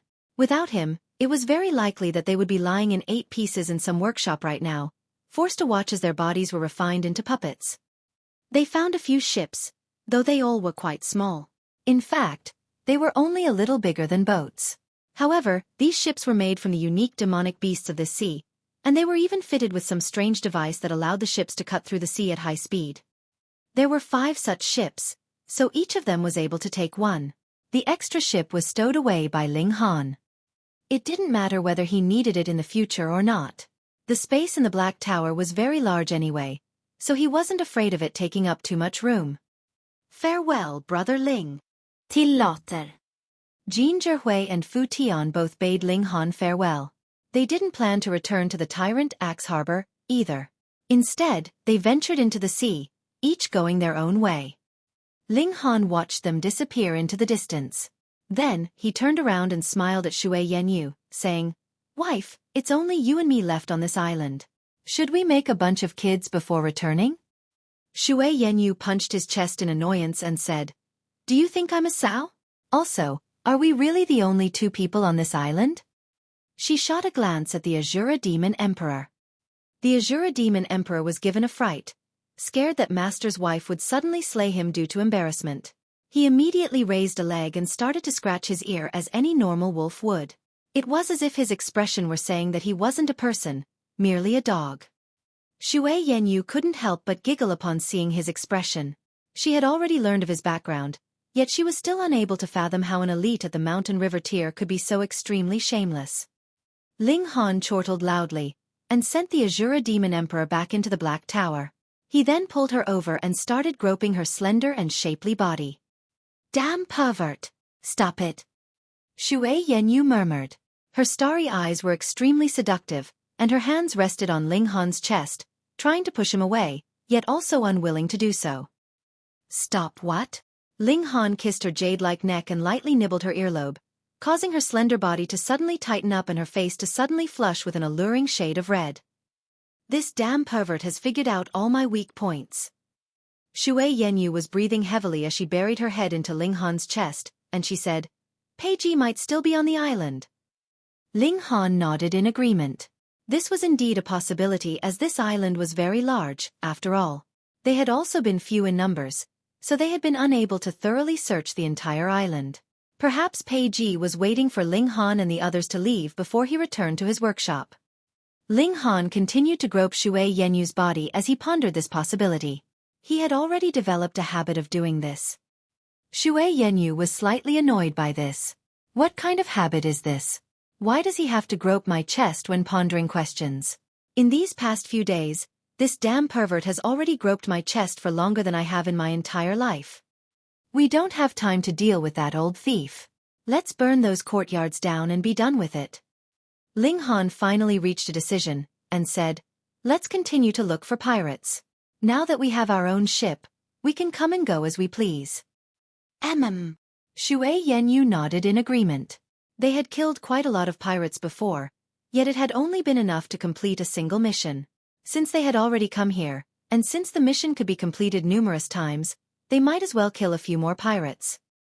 They immediately sprung into action, burning the entire village and then setting off from the beach. "I wonder where that colossal pit leads to," Ling Han said. "Moreover, it even spits out a wisp of demonic chi every once in a while. We definitely have to check it out in the future and see what lies at the bottom of the pit." Xue Yanyu was also extremely curious, and said, "We can't fly before reaching the heavenly body tier, so we can only come back after we break through. I wonder if elites at the heavenly body tier can fly over this expanse of sea," Ling Han mused. Xue Yanyu wasn't sure, either, as the Xue clan didn't have any elites at the heavenly body tier. As for the heavenly body tier cultivators of other clans, who had the courage to ask them?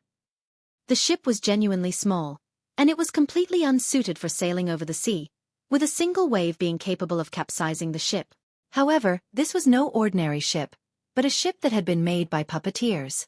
As such, there were all kinds of small trinkets on the ship that allowed it to remain extremely stable while still being extremely quick. Ling Han and Xue Yanyu were in no hurry, either, as they enjoyed some lovey-dovey time with each other. They were only 15 or so centimeters away from becoming a true pair of husband and wife. "Ho Yang, how long are you going to flee?" A loud roar suddenly traveled over. "Heh, Zhu Yuan, do you think I'm afraid of you?" Another voice replied. "Then why are you running away?" The first voice asked. "Then let's battle. This lord is also pissed off by the insect following behind me." Ling Han and Xue Yanyu exchanged a surprised glance. They raised their heads, only to see two people standing proudly as they faced off in the sky. The ability to fly. They were great elites at the heavenly body tier. No. It was more correct to say that they were at least at the heavenly body tier. Ling Han turned to Xue Yanyu and asked, "Have you ever heard of these two people before?" Xue Yanyu pondered for a moment, and an astonished expression suddenly appeared on her face.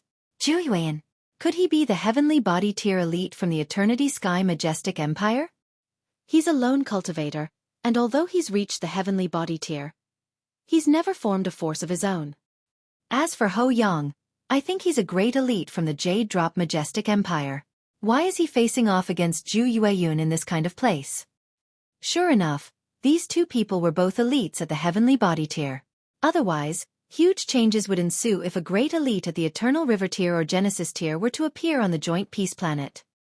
Judging by their previous exchange, it seems like they've already skirmished for quite a while, Ling Han said. At their cultivation, there are only two possibilities that could have led to this. The first is a grudge between them, and the second is because of a treasure. Ling Han and Xue Yanyu could see the astonishment in each other's eyes as they exchanged a glance. A treasure that could trigger a fight between two elites at the heavenly body tier was definitely incredibly valuable.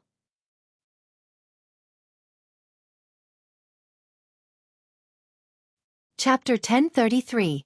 Caught Up. Humph. The regulations of heaven and earth are extremely chaotic here, so it's genuinely an optimal place to battle. Zhu Yueyun chuckled and said, Ho Yang, if you don't want to die here, then hurry and hand the item over.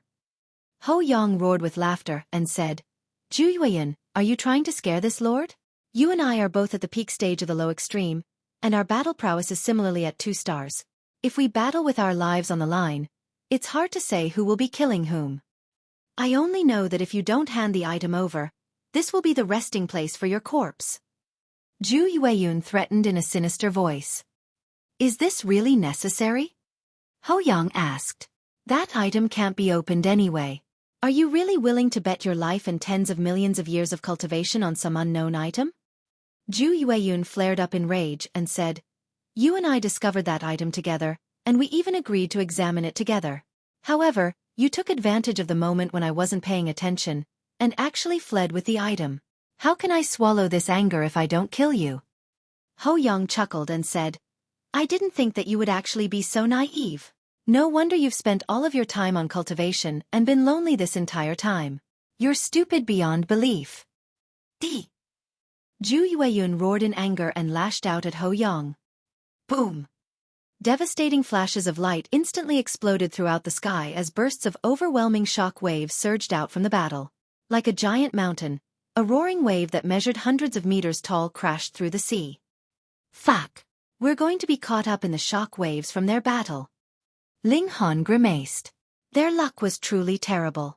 There were so many places that the two heavenly body tier elites could have battled, yet they somehow managed to choose the sky directly above them. Weren't they two innocent bystanders going to suffer for nothing? However, now that it had come to this, their only option was to endure. Ling Han held his sword in his hand as he stood at the bow of the ship and awaited the giant wave that was surging toward them. When the wave arrived, he gave a loud roar and ferociously slashed down, forcefully carving out a narrow gap in the wave and allowing their ship to pass. Shwa shwa shwa. He continued to slash his sword down. This wave was far too large, and each slash that he performed could only open a gap that ran 30 meters deep. He needed to continuously slash at the wave to ensure that it didn't close in on them. The ship finally sailed through the wave, and Ling Han was so tired that he could barely raise his arms. The seawater here was extremely peculiar, with each drop being as heavy as a mountain. So, how terrifying was a surging wave? Moreover, the wave had been triggered by two elites at the heavenly body tier, so it naturally contained a shred of the heavenly body tier's might. It was already a minor miracle that Ling Han had been able to navigate the ship through it, and it would have been beyond comprehension if he hadn't been completely beat and exhausted. Boom, boom, boom. Before Ling Han could even recover his breath, several new waves suddenly formed and started to surge toward them. Taking a quick glance, there were at least several hundred gigantic waves. Holy fuck! Ling Han wanted to give up and send the ship into the Black Tower. Meanwhile, he and Xue Yanyu could take cover underwater. They could resurface when the two elites finished their battle, then take their ship out, and set off for their destination again. However, coming across a battle between two elites at the heavenly body tier was a rare opportunity, and watching them battle would definitely be especially beneficial to his own cultivation. Thus, Ling Han gritted his teeth and continued to endure. He continued to unleash the 10,000 techniques return to one to slash the giant waves apart. Fortunately, his power had also increased considerably along with the elevation of his cultivation level. Thus, although the might of the 10,000 techniques return to one was significantly reduced, its toll on him had also become much lower than before, allowing him to keep enduring. Of course, the most important factor was still his sturdy physique and astonishing stamina. Otherwise, if he'd been an ordinary cultivator at the mountain river tier, his arms would have already become numb and limp. Ling Han persevered, and under the strong intensity of the waves, his willpower was also steeled. A burning fighting spirit raged within him, and he felt as if he could even battle against an elite at the heavenly body tier. Meanwhile, the battle in the sky became more and more intense as both elites began to unleash their true powers. Dark clouds swarmed about, blotting out the sun. Then, in the next instant, flames seared through the air and transformed it into a sea of fire, appearing as if it were about to incinerate the sky and evaporate the sea. Elites at the heavenly body tier were far too powerful. Ling Han felt as if he were a mere ant. No, he felt even worse than a mere ant. If either of the two people wanted to kill him, they would be able to do so with a single glance, not even needing to lift a single finger. Power. This is true power. There was a strong hunger in Ling Han's mind as excitement surged through his body. He was unable to see the battle in the sky clearly, as the two elites soared about and unleashed their complete strength. The sky was burning, and the sea was boiling. This place had become like hell on earth. Fortunately, the two elites wandered further and further away from Ling Han and Xue Yenyu's position. Otherwise, Ling Han definitely wouldn't have been able to block the devastating shock waves that were being generated by their intense battle.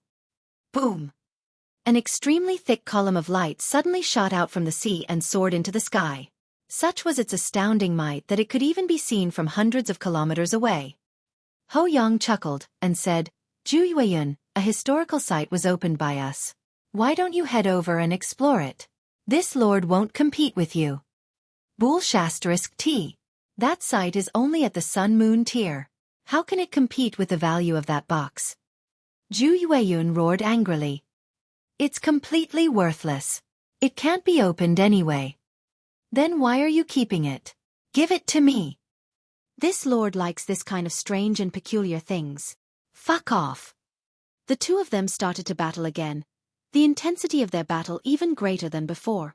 Blood sprayed from their bodies and instantly dyed the sky red, even transforming into a boundless blood rain that was brimming with terrifying killing intent. Numerous creatures in the sea became unfortunate victims, dying violently as their bodies came into contact with the blood rain. This was heavenly body tier blood, and being struck by a drop of such blood was like being struck by a heavenly body one. It was extremely terrifying. Ling Han had naturally placed Xue Yenyu and the ship into the Black Tower already, and he had also entered it himself. The surging waves carried them along, and they were submerged into the sea at times and were tossed into the air at others. The Black Tower was like a mustard seed, and even the extreme weight of the gravity fields was unable to affect it. In fact, it was resistant to all powers, and thus the regulations in this sea were completely ineffective against it. Shio!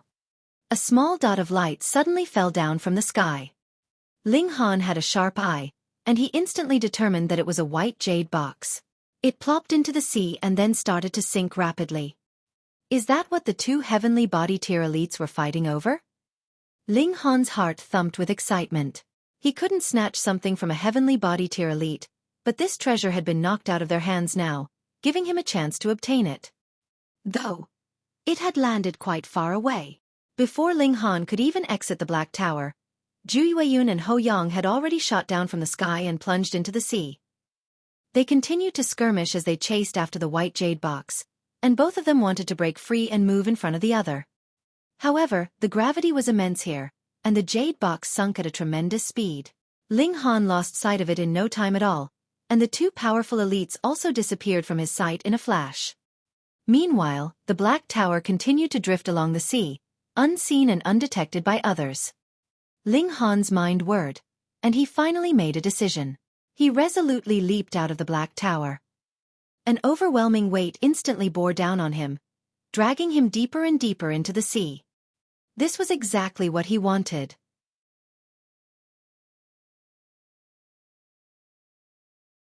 Chapter 1034. Seabed. It would naturally be best if Ling Han could obtain the jade box. Even if he couldn't, he still wanted to explore the seabed where the column of light had shot out from. After learning of the Star Sea's history, Ling Han had already developed a strong interest in its seabed. With his outstanding fortune, perhaps he would be able to find some inheritance or inter-realm treasure. The two elites had said that the phenomenon caused by the column of light represented the reappearance of a sun-moon tier abode. They weren't interested, yet Ling Han was. I'll look for the jade box first, and then explore the abode. 30 meters, 300 meters, several hundred meters. Ling Han continued to sink toward the seabed. As he descended further and further, the surrounding environment also became increasingly dim. However, unlike other seas, the depths of the Star Sea were only dim, with the light still present no matter how deep he descended. This was because of the tremendous gravity fields here. They were so powerful that even the refraction of light was forced to undergo some kind of extraordinary change. Light was pulled toward the bottom of the sea, and was unable to refract back to the surface one. Meanwhile, Ling Han was also experiencing crushing pressure. The water pressure is so terrifying. There was some kind of indescribable regulation here. If one were to scoop up some seawater, they would find that there was absolutely nothing special about it. Upon entering the sea, however, one would discover that every single drop of water weighed as much as a mountain. With power at the mountain river tier, one could easily endure the weight and pressure of a few mountains. However, every drop of water in the Star Sea was like a mountain, making it an insanely terrifying prospect. Most importantly, the water pressure would increase the further one descended. At great depths, one wouldn't feel like they were being crushed by mountains anymore. Rather, they would feel as though they were being crushed by a heavenly body. If cultivators fell into the sea, they would have to activate an origin power barrier to protect themselves. Otherwise, they would be crushed into pulp in no time at all. It was no wonder that people couldn't stay in submerged the sea for too long. After all, they would be facing certain death once they expended all of their origin power. Ling Han had initially planned to descend to the bottom and spend a few years walking back to shore. After experiencing the water pressure, however, he realized just how naive his plan had been. Of course, Ling Han was no ordinary person. First of all, he had a tremendously powerful physique. At the very least, he was still able to withstand the crushing pressure at this moment. It was just that his bones were already cracking and groaning under the immense stress. Secondly, he still had the Black Tower. So, even if expended all of his origin power, he would still be able to enter the Black Tower to recover. After reaching a depth of 3,000 meters, the surroundings finally became pitch black. 3,300 meters, 3,600 meters, 3,900 meters. Ling Han continued to venture deeper and deeper. If others learned of this, their jaws would definitely drop slack open in shock. People did indeed come to this sea to search for lost treasures that lay on the seabed. However, they would normally only explore the shallower regions of the sea. The limit was set at roughly 3,000 meters. Past this depth, the region of the sea would be labeled as the deep sea. The deep sea was incredibly dangerous, and just the water pressure alone would be able to crush most mountain river tier cultivators. Moreover, there were even devastating demonic beasts at such depths, and it was nothing special to come across one at the sun-moon tier. One could lose their life at any moment. How much of their power could cultivators exert in such a harsh environment? 4,800 meters, 5,100 meters, 5,400 meters. When Ling Han reached a depth of 6,000 meters, the surroundings suddenly became brighter. This luminance was given off by the fish in the sea. To Ling Han's surprise, their scales were actually able to emit light. When they swam in schools, they would be able to illuminate the entire space around them. What a dazzling sight! 7,500 meters, 8,400 meters. After reaching this depth, Ling Han's godly bones were finally unable to withstand the overwhelming pressure, and he had to channel his origin power to push back against the pressure. However, his origin power was being drained at a rapid rate. He retrieved a true origin stone and absorbed its energy as he continued to resist the pressure. 9,000 meters. Ling Han finally reached the seabed. The seabed wasn't flat, instead looking like a hilly range that was full of rises and falls. Like the fish from before, there were numerous stones that emitted light and illuminated the sea. This was a beautiful world, and if it weren't for the crushing pressure, Ling Han would really have loved to bring Xue Yanyu out to enjoy the stunning scenery together. It was a pity that Xue Yanyu didn't have a sturdy physique like him. Moreover, she was only at the peak stage of the low extreme, meaning that she wouldn't be able to withstand the devastating pressure of the sea anyway. If she came out, she would instantly be crushed into pulp. In the distance, there was a radiant glow that could be seen clearly even from very far away. That was the sun-moon tier abode. Ling Han barely hesitated before swimming toward the column of light. As for the jade box, he could only leave that to luck. After all, the two elites at the heavenly body tier had come down before him. With their powerful abilities, they had definitely examined this area several times already. If the jade box had landed here, they would have already found it. Thus, he could only leave this to fate. Perhaps the heavens would favor him and make the jade box appear before his feet. He walked forward with great difficulty. His speed had fallen drastically after he arrived on the seabed, and if others saw him, his rigid and clumsy movements would surely elicit their laughter. He advanced slowly. If he were on the surface of the sea, he would have been able to cover this distance in a mere 10 minutes. Now, however, he had to spend almost half a day. Finally, an expanse of ruins appeared before him, one of its corners radiating with a dazzling light. This is probably a mountain gate. He could clearly tell that this place used to be a mountain. However, half of the mountain peak had already been sliced off. Meanwhile, most of the mountain had also sunken into the seabed. As a result, only a small portion of the mountain remained sitting in the water. A stone pillar that measured at least 30 meters in thickness and 300 meters in height stood at the waist of the mountain. This stone pillar was the source of the dazzling column of light. There was a cave entrance next to the stone pillar, and there was also some dim light radiating from within it. However, the light from the cave entrance appeared extremely insignificant when contrasted against the brilliant and piercing light from the stone pillar. Ling Han swam over and tried to enter the cave to explore it. However, a strong current suddenly surged over as a gigantic shark appeared before him. Rings of golden-veined patterns decorated the shark's colossal body. This was a golden-patterned shark, a demonic beast at the consummate level of the mountain river tier. Surprisingly, a contemptuous smile tugged at the golden-patterned shark's lips as it discovered Ling Han. After reaching the mountain river tier, demonic beasts would have naturally developed intelligence already. In the shark's eyes, Ling Han was so weak that he was almost insignificant. However, the shark still swished its tail and shot toward Ling Han like an arrow, opening its mouth to bite as it did so. There was a loud snapping sound as it snapped its mouth shut. However, a confused look instantly appeared on its face. For some reason, it hadn't been able to bite into anything. The minuscule human had disappeared. The shark scanned its surroundings, yet it eventually gave up on its search. Instead, it swam toward the cave entrance. It had also been drawn here by the dazzling column of light. However, the clash between the two heavenly body tier elites just then had caused it to almost wet itself, so it hadn't dared venture over. Only after the two auras had disappeared for a long time did it dare swim back to this place. There were several other beings that had the same mindset as the shark. Glancing around, one could see that a turtle, crab, seahorse, and octopus had also appeared in the surroundings. These demonic beasts were all of similar strength. Thus, they didn't engage in battle, instead conversing using their divine sense after facing off for a short while. They then entered the cave one by one. Ha! The demonic beasts all exclaimed in astonishment when they arrived inside the cave. They discovered that the cave wasn't filled with water, but was a dry space instead.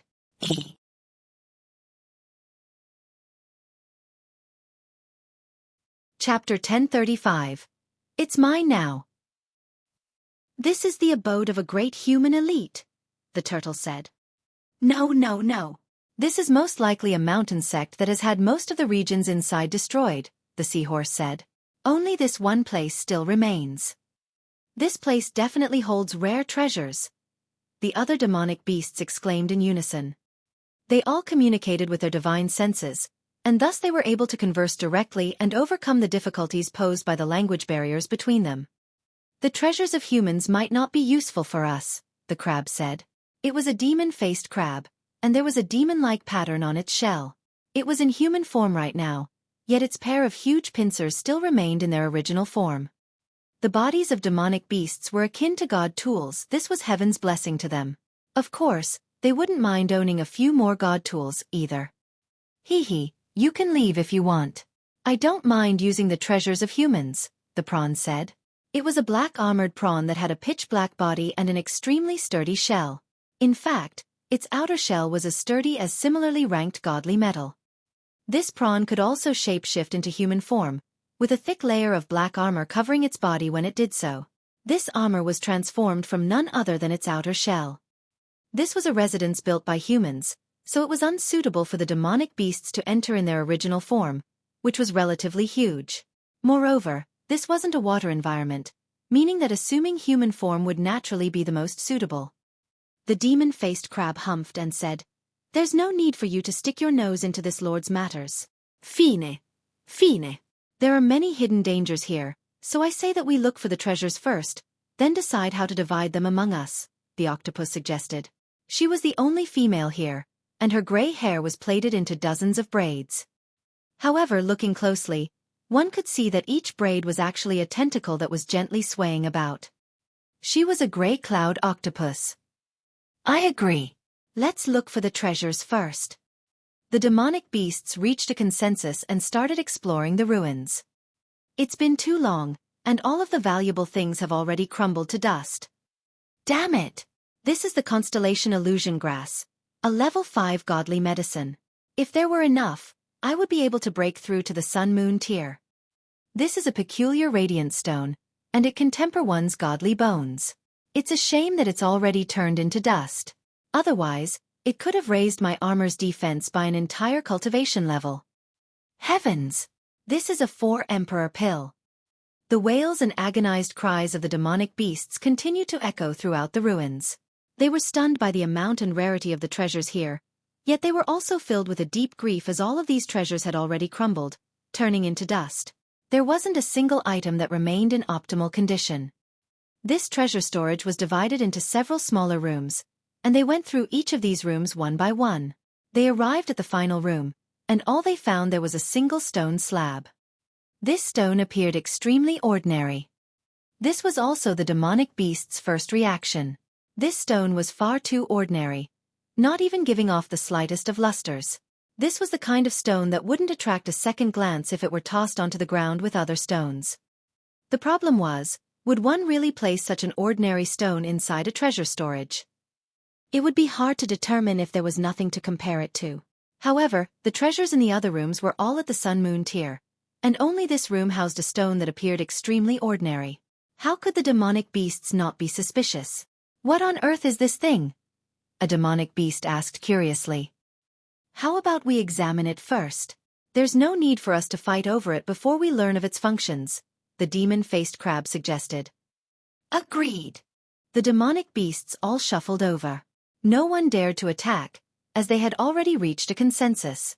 If anyone dared to make a move, they would definitely become the target for everyone else. However, this stone was truly as normal could be, even seeming extremely irregular in some places. It appeared as if it had been chipped off from a larger boulder. The demonic beasts tapped it and ran their hands over it, yet there was absolutely no reaction from the stone. However, their expressions changed drastically when they started attacking the stone. This was because attacking the stone was like attacking air, with the stone remaining firm and unmoving no matter how they attacked it. Although we're unaware of what other functions this stone has, just the fact that it can absorb attacks is already extremely shocking, the gray cloud octopus exclaimed. This stone slab wasn't just sturdy. The most astounding part was that it could actually absorb attacks. The faces of the demonic beasts were all filled with greed. Even if this stone slab had no other uses, just the fact that it could absorb attacks was already beyond extraordinary. Shwa! Several hands instantly grabbed at the stone. Now that they knew of its effect, everyone naturally wanted to obtain the stone for themselves. If they could use this stone as a shield, the strength of their defenses would definitely increase many-fold. Move aside. It's mine. The demonic beasts roared at each other as they fought over the stone. This was naturally a chaotic battle. Every single demonic beast was aiming for the stone slab, so they didn't have any intention of killing their opponents. However, whenever someone obtained the stone slab, they would instantly be surrounded and attacked by everyone else. Thus, even if there were demonic beasts who were slightly stronger, they still held no advantage at all in such a chaotic battle. Pang! Right at this moment, however, the golden-patterned shark's body suddenly exploded. The other demonic beasts were all given a fright. What happened? No one targeted him, so how did he suddenly die? At this moment, a figure suddenly appeared and reached toward the stone slab. It was none other than Ling Han. He hadn't lingered in battle just then, and had directly entered the Black Tower instead. However, he'd been swallowed into the golden-patterned shark's belly along with some seawater. Just then, he exited the Black Tower and unleashed his full strength, immediately causing the golden-patterned shark to explode into pieces. So what if it was a demonic beast? Its internal organs were still extremely fragile and vulnerable. Human! Damn it! The other demonic beasts were all shocked and infuriated. Although they didn't belong to the same race and weren't especially friendly with each other, they were all sea demons, after all. Even though they'd attacked each other at times, they were definitely firm allies when it came to fighting against external enemies. Moreover, Ling Han was actually trying to snatch the stone slab. They all attacked in unison. The tentacles of the octopus, pincers of the crab, and claws of the turtle all struck at Ling Han. Ling Han was merely at the early stage of the medium extreme, so he appeared extremely insignificant in the eyes of the demonic beasts. He had somehow managed to kill the golden-patterned shark just then, but such an event would definitely not happen a second time. Pang! Their attacks all slammed into Ling Han's back, and each of the 5 attacks was at the consummate level of the mountain river tier. They were confident that no one at the medium extreme could withstand such an attack. However, although Ling Han spat out a huge mouthful of blood, his speed became even quicker as he shot forward and grabbed the stone slab with his hand. What? The 5 demonic beasts were all stunned. How was this possible? This human was merely at the medium extreme, so any single one of them should have been able to blast him into pieces, much less all 5 of them together. How did he only spit out a mouthful of blood? People all said that demonic beasts had powerful physiques. However, by the looks of it now, it appeared as though this human was the true demonic beast. Ling Han landed on the ground, stumbling forward a few steps before he caught himself. Searing pain burned across his back. Although his physique was on par with level 3 godly metal, he still felt a significant amount of pain after being hit by 5 consummate-level demonic beasts. He couldn't help but spit out a mouthful of blood, and then another 2 mouthfuls of blood. Only then did he feel a little better. It hurts so fucking much, Ling Han shouted in his mind. However, the stone slab was finally his now. He wouldn't be afraid of losing it even if a heavenly body tier elite came over right now. Sorry, but this stone slab is mine now.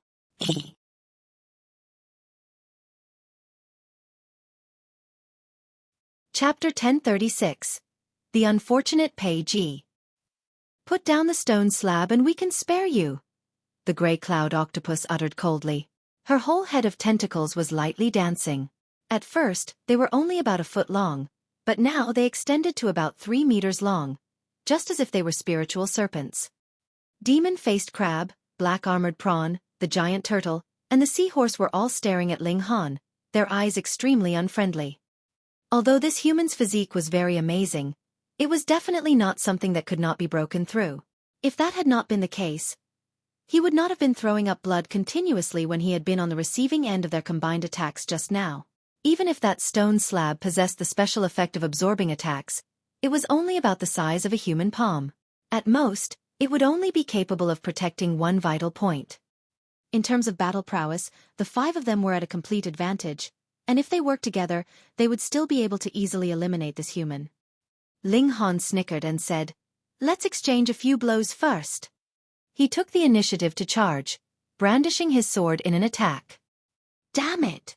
The 5 demonic beasts all flew into rage, and they shot out their respective attacks at Ling Han. Ling Han's purpose was to test out the uses of this stone slab. After all, he had hidden in the Black Tower previously, and thus had only gotten very vague information. Bing! Bing! Bing! Bing!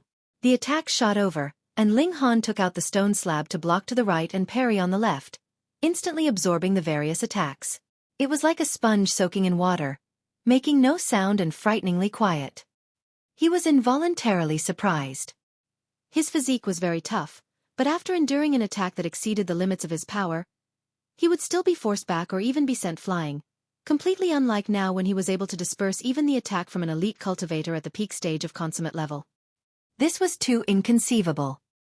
However, though the stone slab's effect was unnatural, with the combined attacks from 5 great elites, Ling Han could not possibly handle everything, and still suffered quite a number of attacks, causing him to once again throw up blood repetitively. His purpose was to test out the stone slab, and since he already knew the effects, there was naturally no further purpose to continue the battle for no reason. Ling Han was just about to enter into the Black Tower when he saw another person enter into the treasure trove. What first came into sight was the legs that looked like tree roots constructed of innumerable metal rods. Then, it was an old man, who had lost the lower half of his body, and it was connected atop these metal rods. Peiji! Obviously, he too had discovered that a pillar of light had shot skywards from here, and thought that a secret treasure had appeared. Hence, he had rushed here with all impatience. Big brother Pei, great. Quick, come and help me block these people. Ling Han called out loudly. Ling Han. Peiji couldn't help but be surprised. He had never imagined that he would see Ling Han here. Was this brat a portent of calamity for him? Why was it that he would see the latter everywhere he went? Ling Han pounced over, but at the instant he neared, he flashed right into the Black Tower. Immediately, Grey Cloud Octopus, Demon-Faced Crab, and the other great elites all turned their eyes to Peiji. Where's the brat? They asked icily.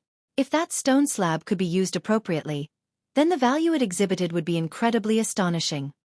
Peiji was baffled. At first, he had thought Ling Han was mocking him by calling him Big Brother, but when he saw the extremely unfriendly eyes of these five, he knew that he had been done in by Ling Han. Ling Han had diverted the disaster onto him. Damn it! Exactly what utterly horrible thing had that brat done that it would implicate him as well? Ho ho, I shall not lie to you. Not only am I not friends with that damnable brat, we are enemies. I too want to kill him and delight in his death afterwards. Peiji took a few steps back, not daring to be the slightest bit careless. He was even more displeased internally. If it were not for the fact that his two pseudo-Sun Moon tier puppets had been snatched away by Ling Han for some inexplicable reason, he would have been able to easily suppress these five animals, so what need would there be for him to be as cautious as he was now? Humph, the words of humans should never be trusted. Demon-Faced Crab said coldly. That's right. Though this old man is already crippled, and does not have much youthful vitality, either, he is still in existence of the consummate level after all.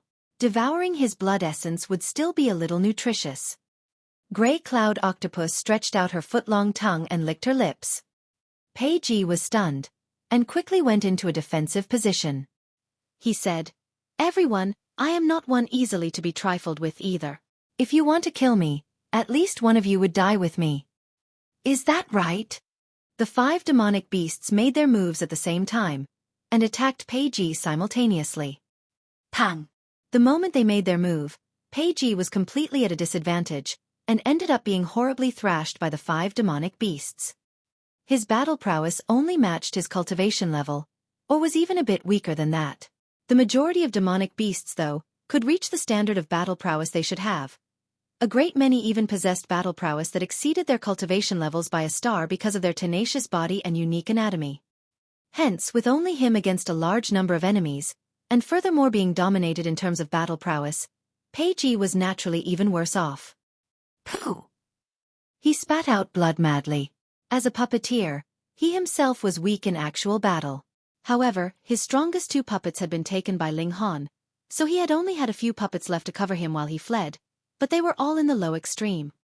This kind of puppet absolutely could not dive into the deep sea, and they had long been crushed by the underwater pressure. Furthermore, he could not store them into his spatial spirit tool. Hence, he was really all by himself now. The situation now was practically disadvantageous to him to the utmost.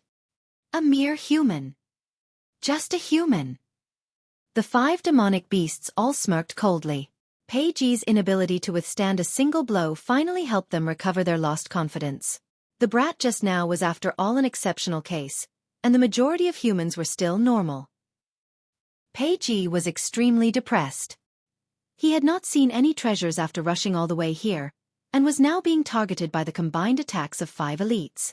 This was practically baffling, and extremely depressing. That despicable brat. It was all his fault. His fault entirely. 100 flowers dancing wildly.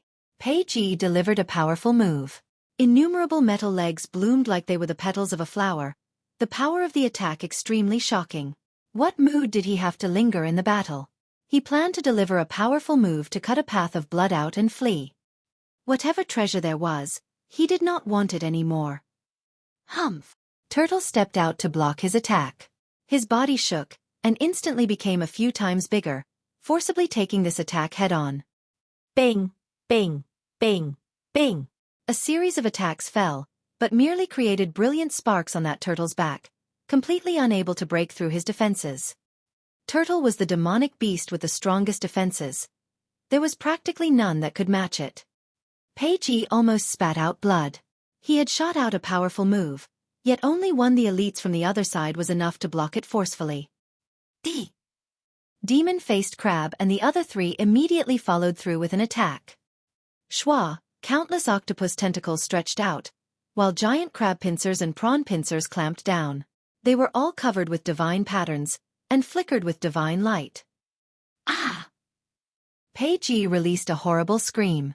Though he was defending with all his might, there were too many enemies, and they were too strong. One of his arms was instantly cut off, and over a dozen bloody holes appeared on his chest. Thankfully, his vital points had been missed. Otherwise, he would definitely have died with their single attack. The 5 great demonic beasts did not pull any punches. Another attack blasted over, intending to end Peiji's life. Apologies, this person is guilty of terrible crimes, and I must kill him personally. Ling Han appeared, the ultimate arrow already activated. The 5 great demonic beasts all felt their hair stand on ends, if they had any. This arrow made them feel a powerful threat. If they did not defend with all their might, even they would be severely injured, or possibly even instantly killed. Without waiting for them to form their second thought, the arrow had already shot forth with all its fury. No! Peiji only managed to widen his eyes, and an arrow had shot into his chest. The tail of the arrow flashed past, and directly flew out through his back. You're tuning in to the Xueqi's Martial Arts Saga YouTube channel. Don't forget to subscribe and join us on this journey to catch the most captivating stories.